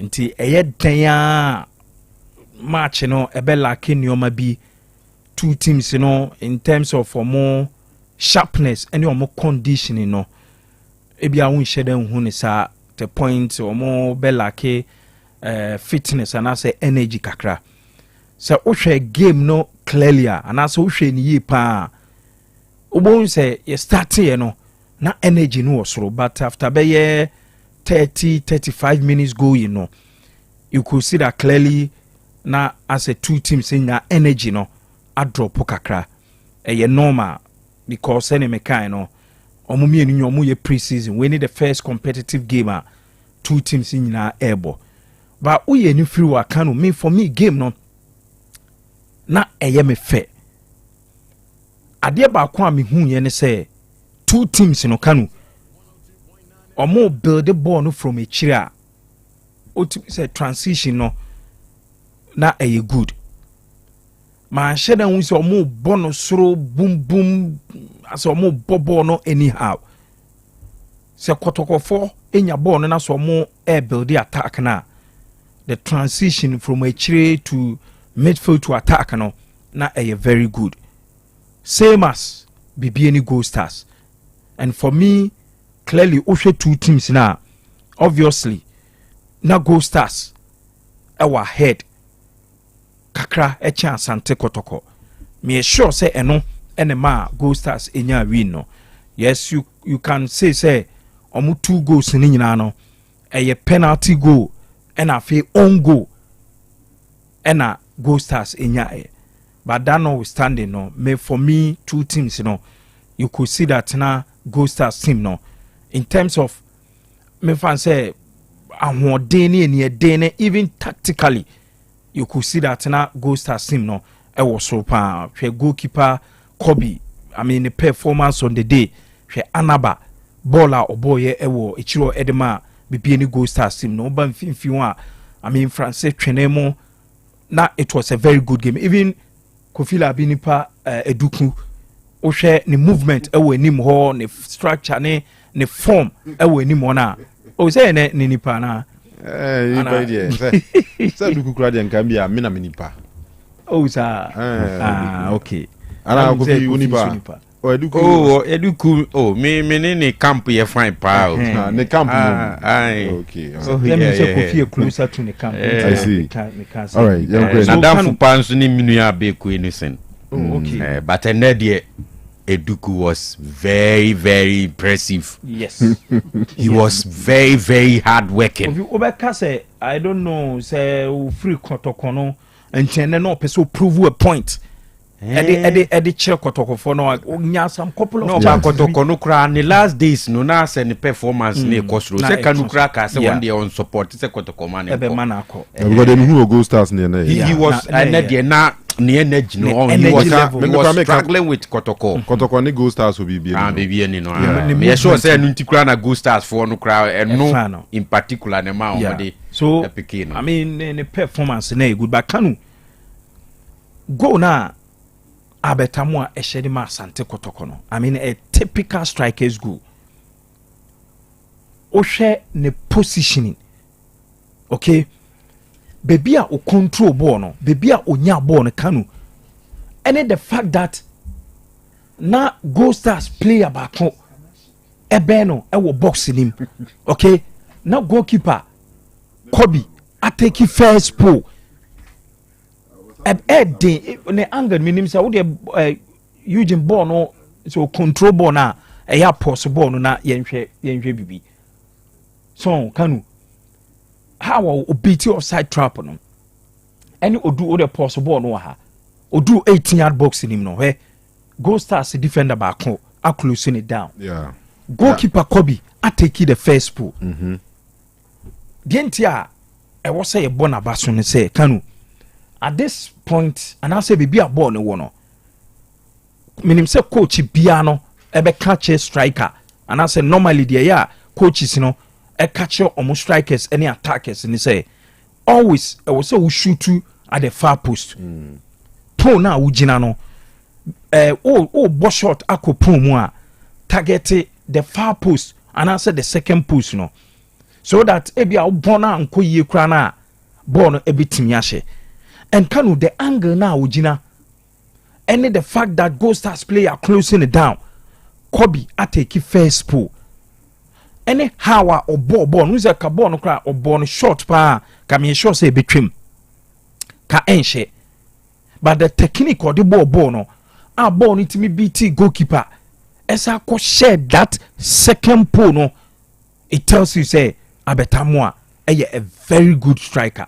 I mean enye wanwa or joining Asante Kotoko last season the numbers on the man Kotoko upra call off no you say Kotoko extra goal kakra be ye by or buy on nso she goals but Abetamoa sa buy no Kanu or start a she goals no Edema Asante Kotoko so a very good goal from Abetamoa and then to Gold Stars or more penalty in Kanu ocean clearly I could see that ball no there and I say incident you know obviously and see what boxing well me guys na Kotoko players ni protest even minim o de manin ko eche kakra na Gold Stars player baako o de yuju man ko echa na o kan bi chair referee no Kanu minim de na o kan che no he o de o hwe incident na referee ni giwie no I don't want to believe that na Gold Stars player na catch and say no it was outside the box. Number two no. But and also not pay yellow card movie because later. Oh, okay. Because me all pointed bibu we chair outside the box. At the chair referee no. But for me clearly ball ni see because player no ewo ball ne so. Nye line no so mum say line no so inside. Ana no line no so there enye.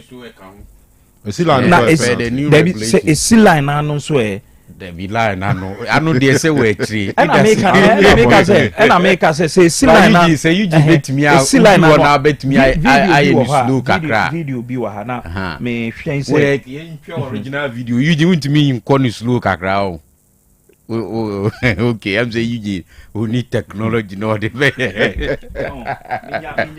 clear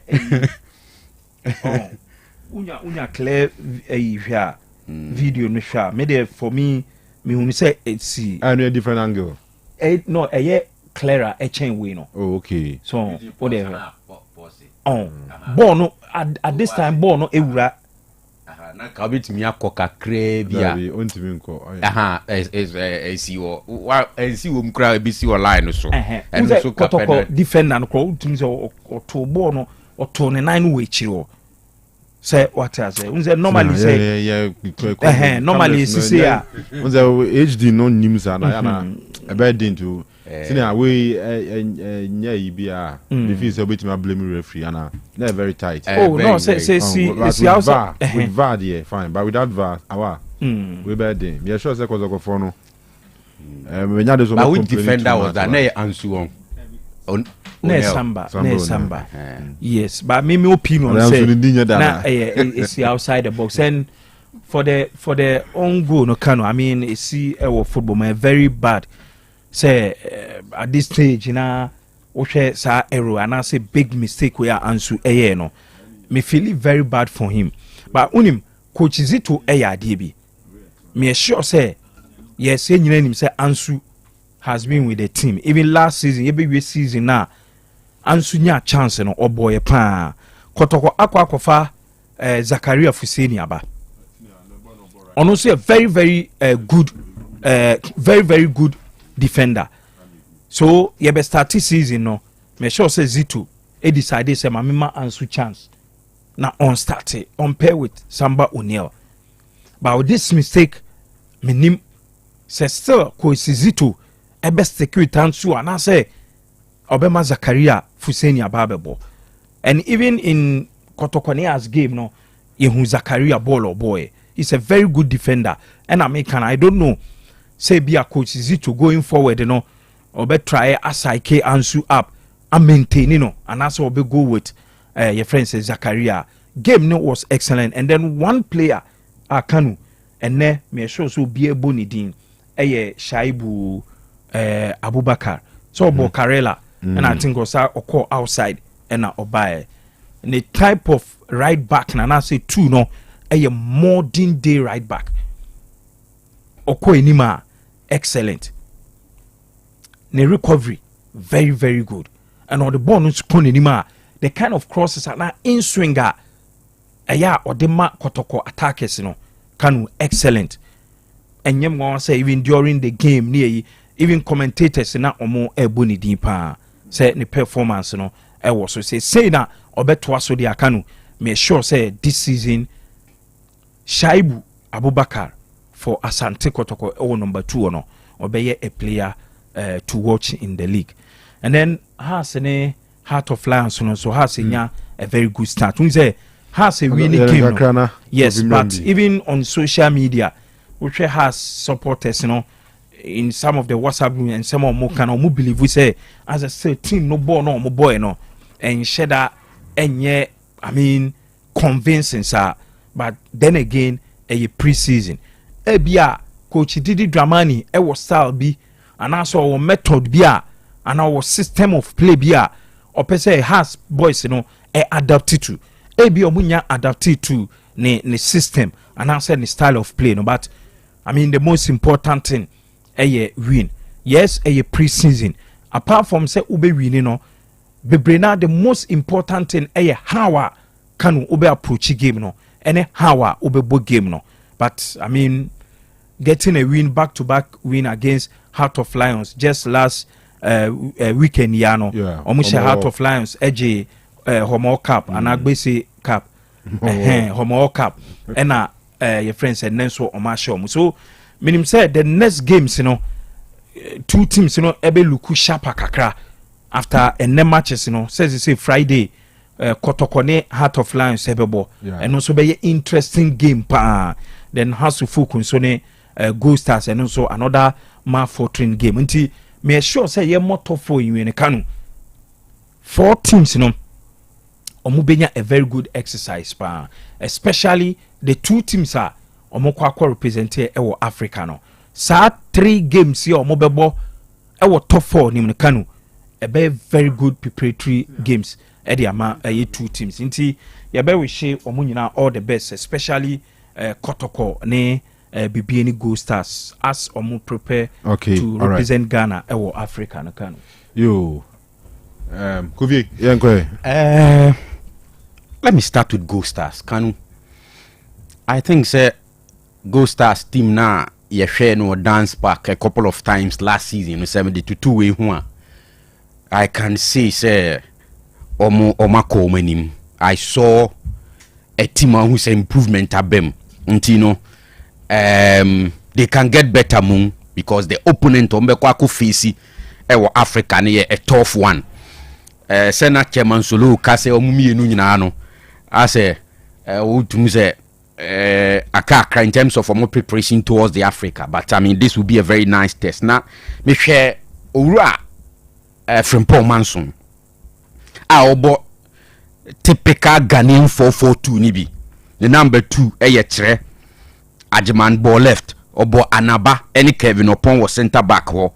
And Chini right Francis Chini Ebo on the left wing and here number 11 number 7 Muso Obo Jenum ho and Ajeti any Kunto on Ejina Infinfi on Kunto was deep song and 2 strikers no obo mia Misam Sineduku any Ata on Atakumi na I mean Kanu you could see say Infinfi ho Echreho na omu very okay enimu ho Samson Eduku was very workaholic. Right, say Kwabinayaro type of play ni bino. Na say sa strikers no ni omo ba Kanu. They may not be clinical say e be a goals nation on, but the advantage ni say omo stressed defenders. Ntina me expect Atakusi right Kumi Atakumi. So onu mo no nka obeye a lot of the finishing, but almost every time Biana Samson Eduku ne Ansu any ono mo best struggle or one idea second boss no na ata he was nowhere to be found. Inti I think that Gold Stars team no se me de to last season the no I mean so o improve kakra generally o play no kra no so o improve inti is good for them. Maybe they can build on it, they can get better, which is why I'm again say on Friday the kind of opposition I has ebenya against Gold Stars no ebe tougher than Pando Heart of Lions. Now on the part of Asante Kotoko error na edi second goal ni baye no. Yes, normal. Asei Kotoko supporters ni amamfo he's trending. Ansu is trending all over social media. Omo criticizing amamfo ye hard on him any day. I think I will leave that one to the technical team. Ura Karim Zito, he needs to work on the player mentally. Kanu own goals there. Ebapa will game a part of the game. Sometimes ubetimi abobo obi ahye ohuma wa wodwen ho a onti ase da esi even though untimi justify right, and in that manner or yes say or my back pass na ni back pass no one head achi kra hwe be ni keeper ni gina and or my back pass no you can fault him to any extent I say over 40 player no but I think say the Kotoko fans any Kotoko fans ni in particular so be outside erane commentaries be a hard on Ansua obeti ase what I say but say ye Kotoko supporters no mo so hard on him running such commentaries na ebema ebe affect player ne kakra because Kanu let's be honest Ansu last season or starting say onya chance abono clearly from that time now bepim na he's done well wa bopa wa partner will never abopa anti they should check on it but I say generally no I think say mini coach Karim Zito ewo issues kakra na it has to do with the arrangement of the players on the field. Whilst Frimpong Manso ebo 4-4-2 no na Ora Karim Zito ebo 4-3-3 Seydou Abubakar ene ebo number 2 Patrick Seydou bo number 3 4 and 5 ne ye Onel ene Ansu na mfimfin ho miensa no most of the times Kanu mi hu set kwadwo ene gina mfimfin wo pa in between Emmanuel Entry ene Hilary Adabo most of the times ana na mi hu no and I was like say Hilary Mo ejina mfimfin ho na set kwadwo because oye left footed no ejina the left side of the midfield na Emmanuel Entry ejina right side of the midfield na I think say no ye perfect combination but a couple of times and now most of the times na me who say set kwadwo mo so ene gina mfimfin three no mo mfimfin no kwadwo na ye in between the two players Hilary ewo the right side and then Emmanuel Entry and so on the left side of the midfield. Until that's where I had issues with coach, you know. Actually, we saw the Hibejeu, Ebeyi Hilary Adabo. Hilary, so pretty deep in the midfielder and then huni yepa. Until or joining chair there, I think it's a technical team. They should watch players know well and play them at positions Ebemi who the best. So what you say out of the players. Abetamwa Saka Dauda Kwame Poku and then here the front three.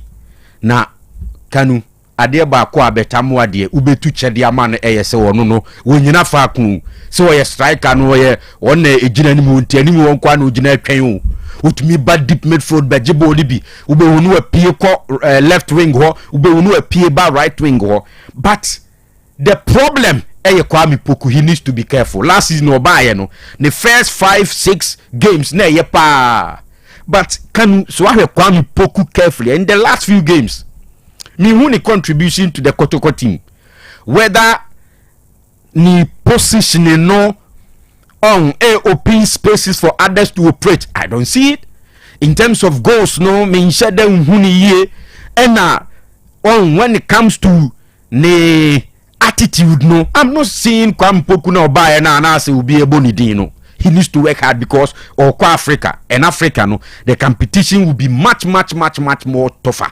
Inti Kwame Poku has to back up and I think send na money will form and then Saka Dauda ewiase mu ha nyina no sisi ano kan wingers omo mbo number 7 and number 11 the goals to come game ni wo na Saka Dauda so busy for nothing kind of play no say yeah Peter Midu akwa pray a lot will depend on him and I feel coaches no they need to work on the players or goal scoring we asimu ha say baby obefa bia number 9 for no kra omo ho ya ye na say number 9 na debi o she goals na ye wingers na she goals no any ade nti for Saka Dauda he has the pace or ahoden no pata say orane ya akowura box ni ma ni final delivery no instead say ombeto omubo ase keep omu composure yes pass the ball to the net just pass the ball to the net wase Babo wa na ma ball bi na fa nche na baby a keeper ni gina na no asa bobo na fa wa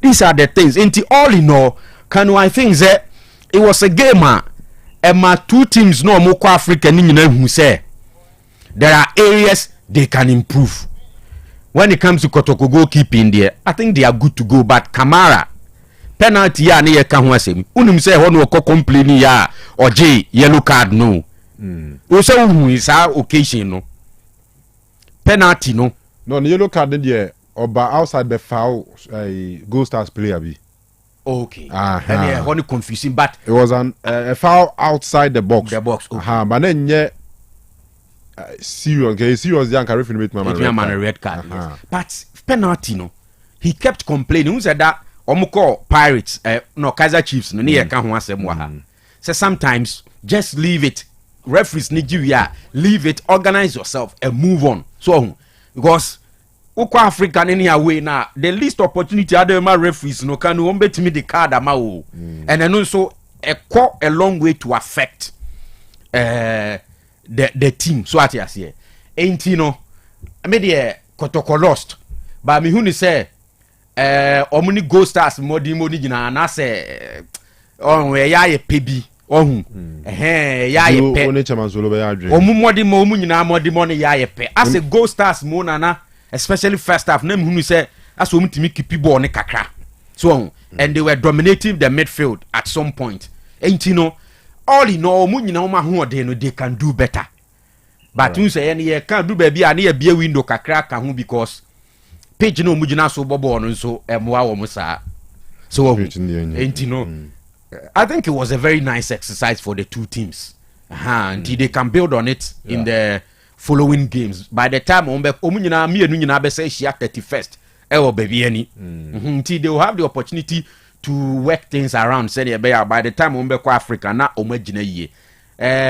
has the any there kitwe bi on it Kanu Bashir for yeah again did I sent it twice two times in a row less than 1-0 1-0 2-0 in the Homo World Cup and then 1-0 and there na did he say the lineup no started the likes of Benjamin Asari ni Osei Akoto ewo bench no the idea is to manage loader ebeko players in so yes that's fine Kanu but the season is not far from here enchebia enti when you are setting up what you are setting up with your best 11 edru baby na who say obeso yi obi free ma because ahode ne bafoma no yi na free because you see you need to build some kind of understanding and chemistry among your players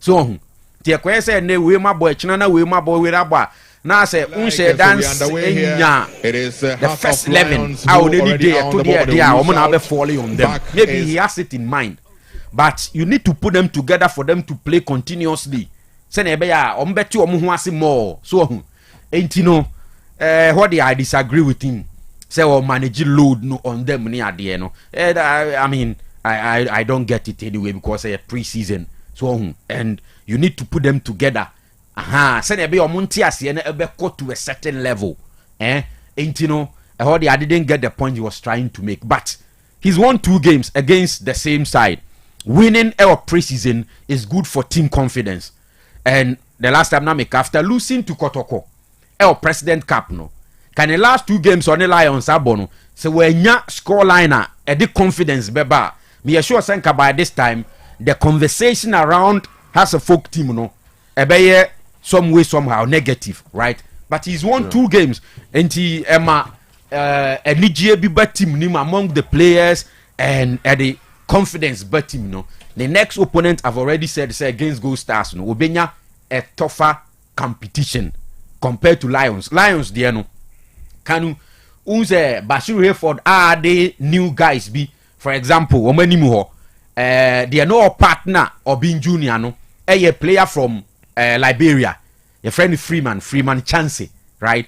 And clearly unse as he's a new player or being junior or more connection no animu ho no akakakra on as sometimes we say we running he needs to lay the ball now or being junior call for glory now fe wabo fanchen and a couple of times you could see say now or being bet me a lay pass for Freeman Chansey to connect but no person call one of them crowd there all of it for keeper no se eko fanchen echire ho me say obo Ruben Henderson any Aban na me there in the last 2 games against Haas the World Cup any Abana last season Kanu ni can who asem all over the place. At some point you be crack all say yeah man a chance in the Black Stars no. Send the Monaco for minim there. E be now season ni ko break you know. One checking you know maybe he needs to work hard. The work rate ni from sometimes through ball be the kind of pace I'll be expect to say or be apply to be able to catch up no. Unyane sa that's why you slow kakra. Inti ama oni Ruben Hennessy partnership with Chile Hono as enye too strong but Saudi omomode mono omu show here against Haas ewo homo hop cap no betutu ne ho dia we say and then na omo improve kakra on 2-3 occasions na nko metimi a share Haas but unfortunately all of them omo pim omo bo na afa nchen and eventually omo share omo ho a own goal yi ba nti 2 games ni nyina no at least can we had something to enjoy but it can always get better until you better say on Friday competition you know ebe kosro achen de ni boys need you here good pitches pitch need there bon no wozenga wo hwa wo say nke ebe fem more say pitch papa so no but all you know kudos to Haas for winning, kudos to Gold Stars for winning you better the 2 no so say the no ma besi akọ all right. In your birthday, sir. The birthday of Doris Brago Jima, aka Ekuya Brago Papa B. From Andy, our CEO of Aija Hotel Annex. And I will say, Auntie Doris, now birthday, and we show happy birthday, mano. To maybe I will say, free piano. We free Andy, our the CEO of Aija Hotel Annex. And I'll say Doris Bragujima, aka Kuya Brago Papabi, and we show happy birthday. Saransona Wasco Edwin Abase Benedicta Opoku Edina Odan and wishing happy birthday, Manti Benedicta. Yes, Jamisha Bibri, my happy birthday. And then birthday greetings and command na Ifiko Koto. Wow, Sister Akus, no sorry, show happy birthday. Uncle and nephew, we say happy birthday to Mr. Solomon Ania, our CEO of Solani Global Limited, OBBNE. Chama, you know, heavy power. We from Sir PKK, yes, PK, one year Gold Stars for communications manager. I say, and also birthday in Tiaman, happy birthday on a CEO of Solani Global Limited OBBNE. Chairman Yamisha Bibri. And then the birthday of Shirley Amankwa, one of those popular girls back then on campus. Yeah, Shirley Newa with Yamisha Bibri. Yeah, it was cool. SS. Not a popular part. Yeah. I don't even know. Oh, okay. Your friend is Shirley Amankwa. And then I would done me and wishing happy birthday from the year group for Nina 05 Connect. My happy birthday. Now a president is so and a president's birthday. A soldier new. Yeah, Puff Daddy. Yes. Mr. Osei Puku Adabanka. Dinmo Dubruta. And then I would have Puff Daddy in the friend. old student of Aguna SD or heavy brutal. So Jan would dear to our or heavy pa. The officer, Yankupon Sharpie, I'm happy birthday. All right. Said the idea. Okay. Jawusu band. A boy that need to Swakwa could do. Oh, nice. And now call back to UK. Wow. And to Aqua could do. Okay. Na Enra na we de say belated on. Belated, sure. And the last born I finished Shafik. Enra and a birthday. And wishing a happy birthday. Belated happy birthday. Belated happy birthday. Shafik. Yes, Shafik. Yeah. Uncle in Shirano now on Yenekesi. No Nini. May say ne father. A very, very good man. Oh, yeah. Very good man. Or boy Danito. Yeah. And we a belated happy birthday. Shafik. Okay. Shafik we dey Nyamisha wa ufo nyina na chese bin so. Say we dey if one in it for bia. In it. In it. Hey. Woti bravo. Yeah. Woti bravo pa. Nipa no oni ni ka Ghana kasa said dem kura oboa. Obeka bravo no say ni bi. All right, Sikapasi and Wishe Abigail work our Ghana Union Assurance DVLA. And then Abigail birthday. Yes, sister Abigail. Na mission be Kofi. Uni Abigail and as I share in picture. Eugene and me share no. Okay. No ye sign bi wo ho. Oh, okay. Enti where sister Abigail na woda. Na mission P. All right, ye di be see her na ya makwama. Jawusu ne DJ churches section number. Popular you can say audio tape at say oboa doko kasa dia na say be bia tadi.